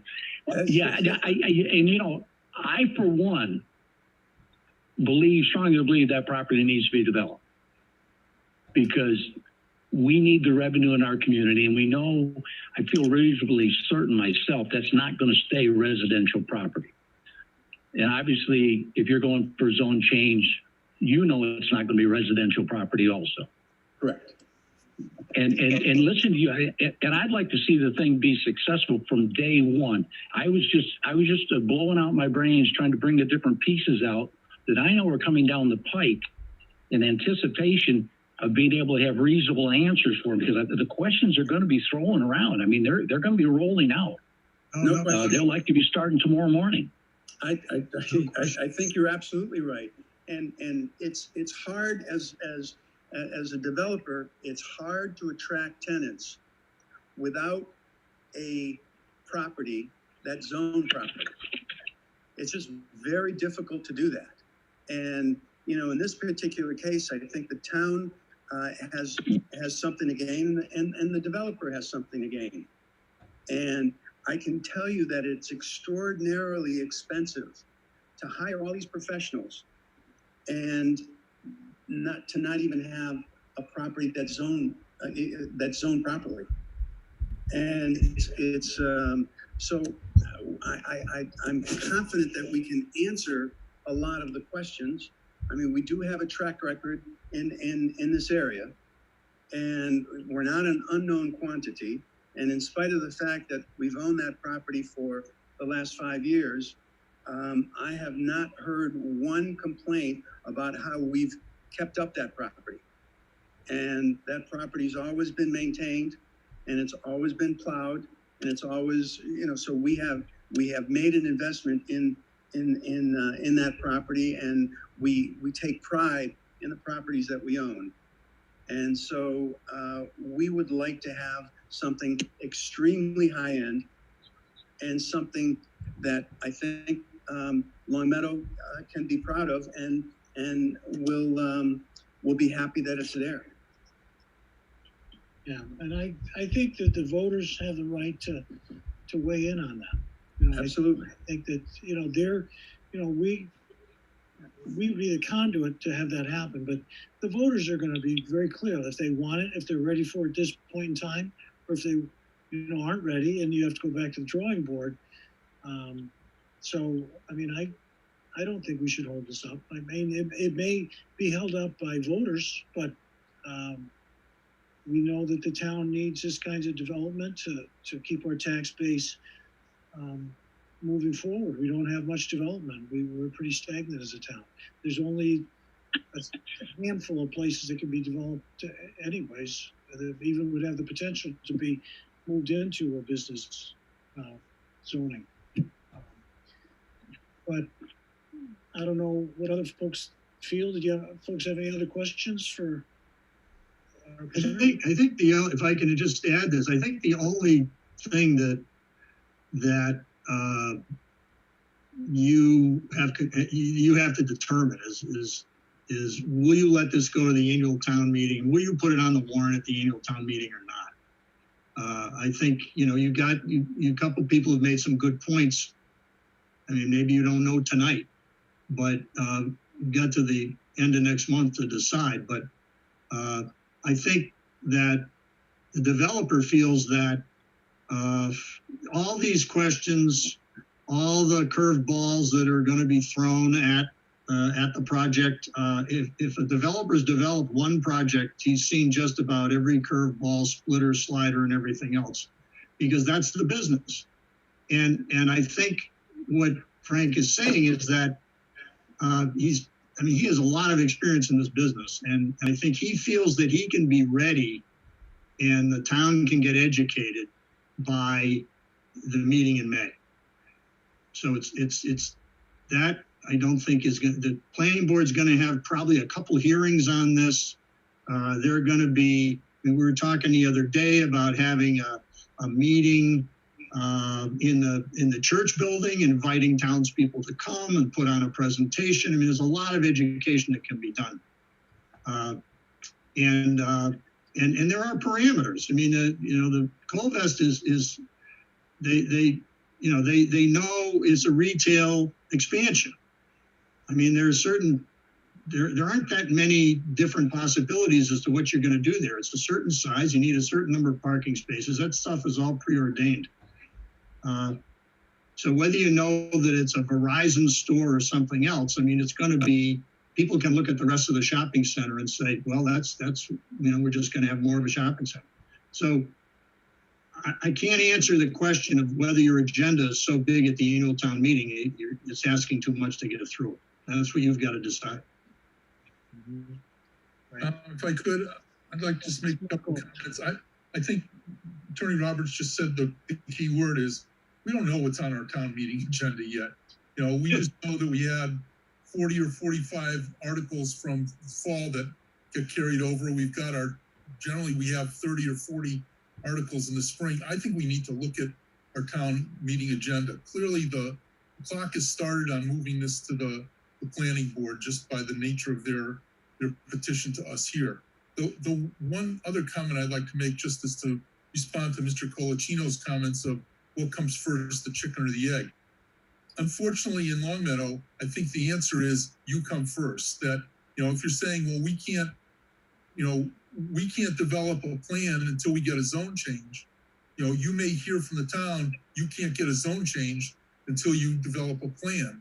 And when you hit that kind of an impasse, the town has no impetus to move on that impasse, but you do. And so if I could be so bold as to make a recommendation, it would be come up with a plan. What do you think this would look like? Is it going to mirror what's in the Longmeadow shops, or is it going to be something totally different? What's the style it's going to be? Those are the kinds of questions I think Mr. Foster indicated the town's going to want to know. And I think if you came to the town with that kind of a proposal, you say, look, this is the general outline. We don't know if they're going to be 5,000 square foot retail spots or 25,000 square foot retail spots. And we don't know but it's going to be set back from the street this much, and it's going to have this kind of parking, and it's going to have this kind of entry. That's what's going to get you the zoning change. But to say, trust me, give me a zone change, I'll come up with something good, and the planning board will love it, and they'll approve it. You know, I just think it's a hard sell. I mean, Attorney Roberts, you went through the CVS expansion that didn't blow through. I mean, it took 2 votes, and it took 2 votes because the first one, call it what you want to, was very, very close. Yes. And so, Let me. you know, I think you got to have an overwhelming argument to sell this. And I'm not pushing you one way or the other, but I'm just suggesting that the better your argument, the more able you're going to be to win it over. And frankly, to come in and say we want a zone change and let the planning board take it over generally isn't going to pull it through this year, I don't think. Right, Mr. Gold, I think you're absolutely right. And you know, maybe we weren't articulate enough, but the plan is at the planning board meeting is to come up with those plans, to come up with development plans, come up with, this is what the buildings will look like. This is, you know, the different configurations. That's exactly what our plan is. It's not to go in and show the plan that you're seeing right now on paper and say, here it is, give us a zone change, trust us. That is not our intent at all. Our intent is to do just what you just said, is to go in and develop a plan and say, this is what we think this is going to look like. And matter of fact, our plan is to develop more than one plan, that this is what it could happen. Now, it may migrate a little bit one way or another, but we certainly can give maximums and minimums and say, this is what a site plan can look like. And we can talk in general about the types of tenants that we would like to attract and what the buildings will look like. So that is exactly our plan, but that would be at the planning board level, hopefully sometime in March. That's good. Just recall, the only thing I'll point out is that I have people still calling me that say, you know, at the adult center, when you presented it at the town meeting, you promised an 18 by 32 foot sized room for such and such. So, and that's what we approved. And by golly, you're now at 17 feet by 30. What the heck? What did you try to pull? Yeah, so, and we're going to be totally upfront and say that may happen. We may say, look, we told you, yes, at the town meeting, we told you that that we were building this, but we're going to make clear at the town meeting that it may change, but it won't change significantly. This is, you know, this is what generally the site plan will look like, and generally what the buildings will look like. So I think we're going to need to have that flexibility so that when we go to the planning board for actual site plan approval, where all those details are set forth and all the dimensions of buildings and all the grading and drainage and all those things are determined and put in the plan, at which point we would not be able to change.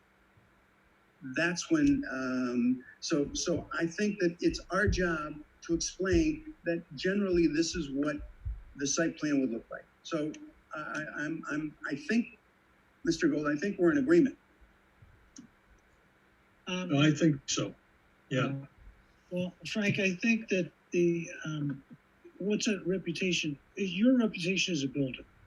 What Colvest has done in other places, it has to be sold, because when you look at the recent developments, okay, we had a zone change for the Brewer Young Mansion, and the Brewer Young Mansion, you know, caused a lot of stir, but people are very happy with the way that turned out.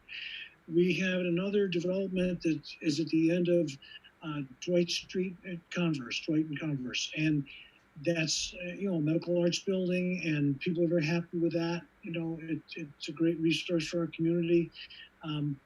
You know, the expansion of the shops, like you say, people, now that it's there, people, you know, are hoping that they'll be able to get COVID-19 shots there, you know, vaccines.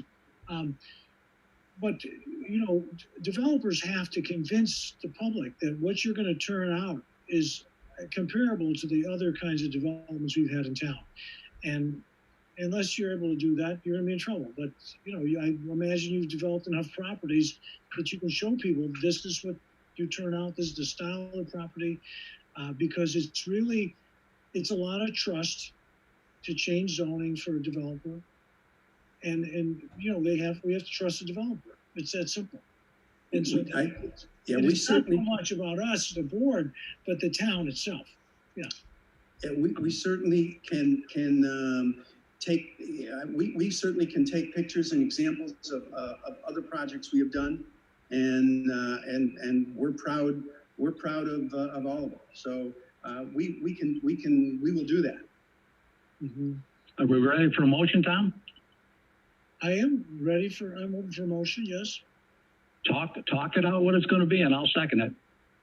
The only motion You need a motion? The only motion we need is to forward this to the planning board. I don't even think you need a motion. I think you just have You're to right. do I it. mean, it's by statute. You present it, it goes to the planning board. You're right. Okay, no motion required then. Okay, we can, ready to shut down the hearing? Well, it's not a hearing, but yes. It isn't a hearing either. It's just an informational period. Why don't we Watch it, agree? Jeff. Why don't we agree that what we should focus on is what when you start putting a warrant together, can we get on the warrant? How do you feel about it? That's what you vote on. Okay, so I would say that some of the stuff I talked about, your other projects and how they've turned out, we should be getting some glossy photos. I got that message.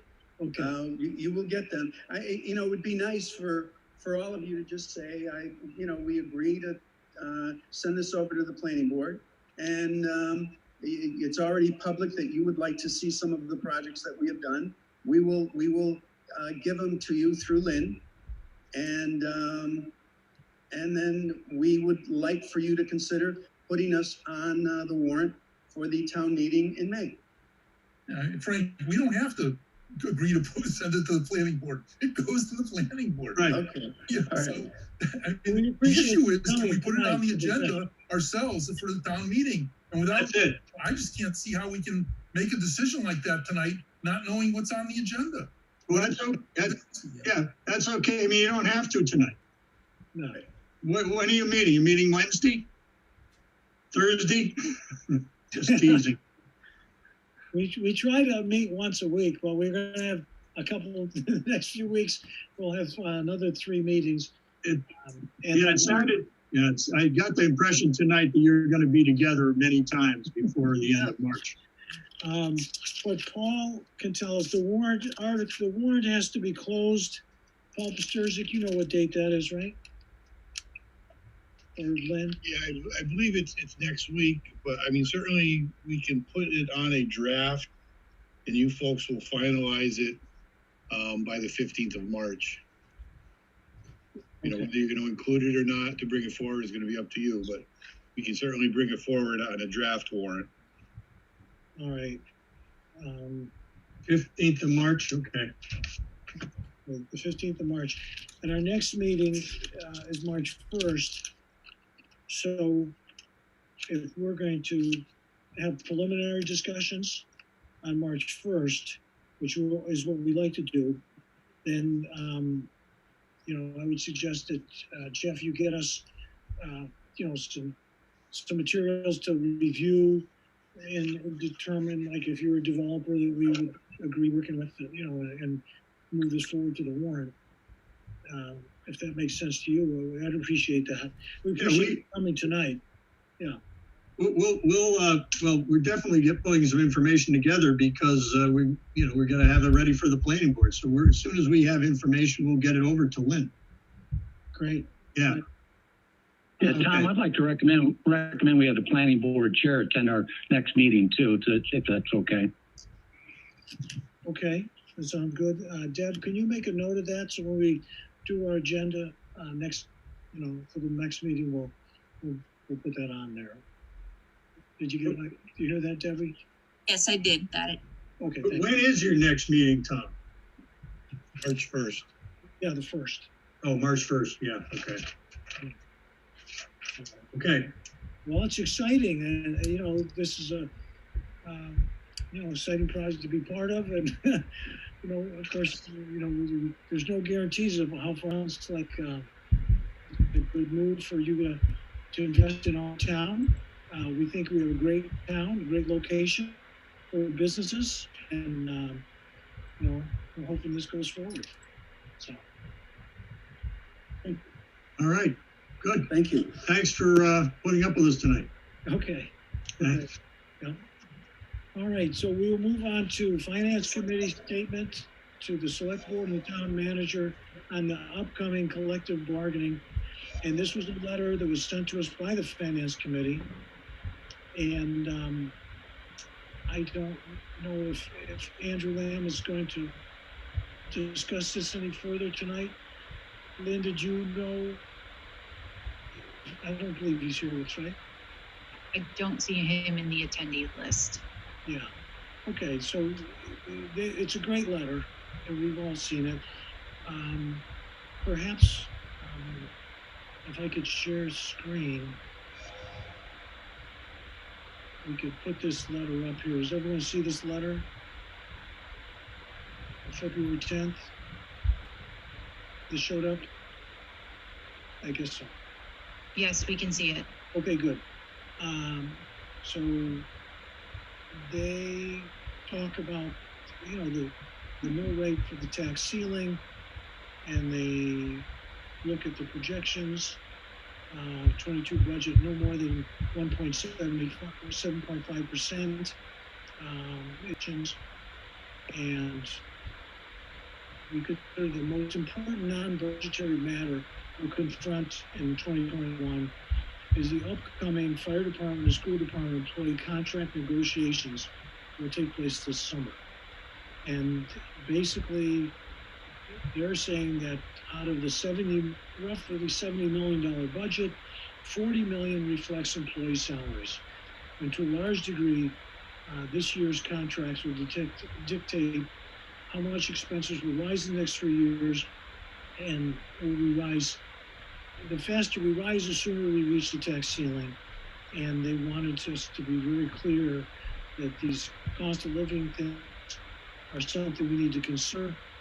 And the primary metric used to determine it is the COLA, and looking at inflation. And, you know, they want us to basically look at a number of factors that could influence these negotiations. I don't know if anyone I know people may have some comments about this letter. And, you know, the conclusion of the letter is just basically that, you know, to take these recommendations, that these contract negotiations are really important. So that's the letter. Did people want to comment on this letter? I know it was asked to be put on the agenda by Mark, right? Mark Boyle? I'll comment if nobody else does. Okay, you can start that. Sure. To some degree, I don't know if embarrassed is the right word, that this letter came from the Finance Committee instead of the Select Board, because 10 years ago, this is the kind of thing that the Select Board did. Although sometimes it was done in executive sessions when we were doing collective bargaining strategy, it was done by the Select Board. I think, you know, it's important that we understand that. It's also important that the town have a unified strategy. And although I don't ever want to negotiate or discuss our collective bargaining strategy in public, it's a very bad practice to do that. The fact that the Finance Committee has come out and said this is important for people to understand that these are important issues. I just don't know how we go from issues that are in a public letter like this to get to negotiate the actually doing the negotiations, set the policies, or set the collective bargaining for the community. I think it's important, though, that the people who are doing this do look at it. And I noted that tonight, opposite our meeting, there was a special meeting of the school committee's bargaining group. And I hope they had a copy of this meeting and take this message to heart, and that's my comments about this letter. Okay, and again, this letter was sent to the select board and the school committee, so they should be processing it, and I'm sure they will. Any other comments from select board members? All right, so, you know, these negotiations are a big deal, I agree, you know, when I looked at the budget, you know, when I saw an $8,500 increase for one staff person, and then another staff person got a $7,141 increase, you know, I started thinking, those are big. I wish I could sign up for those kinds of raises. You know, those are pretty nice. But you know, these contract negotiations are a big deal, and I know that as we move closer to those, Lynn will be having us involved in executive sessions discussing those. Any other questions or comments from select board members? Okay. I think it's important though to point out that we have misnomers, and Richard Foster gets on this all the time. People talk about COLAs and collective bargaining and cost of living raises, and you know, we have, you know, if we gave all, and Paul Pasterzik will probably correct me or not, but you know, if all of our employees got 0 raises by collective bargaining, our costs of labor would still go up 1.5% because of steps. Right. So, you know, and I think that was the number. So, you know, when we talk about cost of living, it's not really the cost of living, it's just the cost of giving our employees additional salaries and wages. So, you know, we couldn't get to 0 if we wanted to based on the long-term contracts we have. And so when we say we're putting in a 2.5% cost of living increase, it's 2.5 plus 1.5% of steps. It's generally a 4% increase or whatever it is. And so, you know, we need to keep that in mind as a select board, and we ought to make sure that the people doing the collective bargaining on behalf of the town keep that in mind. Okay, thank you for reminding people of that view. All right, any other comments on this issue? All right, then we move to the audit correction report. And, you know, every year we have an audit, and the audit team puts together things that we should look into, and we address those. And every year Paul says this is what we did as corrective measures, and we'll let Paul do this for us again today. Just very quickly, you may recall that when the auditor was here in mid-January, they left you a draft audit report. Some of those recommendations or findings did not even make the final audit report, only because we had addressed them within FY20, and there was some oversight and documentation that needed to go back and forth just to prove that. But there were 4 minor findings that we're addressing through this audit correction report. It's our tool that we use for progress on these management findings. Again, none of which I would consider to be very severe or anything like that. I can go through all 4 of them, or you can simply read them. I don't know what you want me to do, Tom, given the time of day that we're at. Well, I guess, could you first talk about what might have been the biggest correction that we need to make? I think the biggest correction is number 2. It's with the online ActiveNet system that the Parks and Rec utilizes, where the fees for ActiveNet are taken net from the income that they derive through their services. And because they're taken net, they do not necessarily go through our warrant process. And because they do not go through our warrant process, it doesn't set up flags, or it doesn't go through our audit process. It doesn't go through our procurement process. So that was probably the biggest finding that we had, that we were working with the Parks and Rec director, Chad, the purchasing manager, and myself have already sat down to discuss how we're going to handle this. And we will probably be going out to bid those services in the very near future, to make sure that we are getting the best deal possible for the services that they require to take care of the accounts receivables that the Parks and Rec creates. Okay, good. And is there anything on this corrections that would be the largest dollar figure? Again, I think that would be the same one. Okay. You know, again, I can quickly go through the other co-authorization when we're writing off accounts receivables. It's something that transpires with the assessors if they're doing abatements, whether it's on personal property or motor vehicle excise. We also do with water and sewer. We're just asking the recreation department to get a co-authorization so that we don't have one single person writing off abatements without some other type of approval at some other level. That was the first one.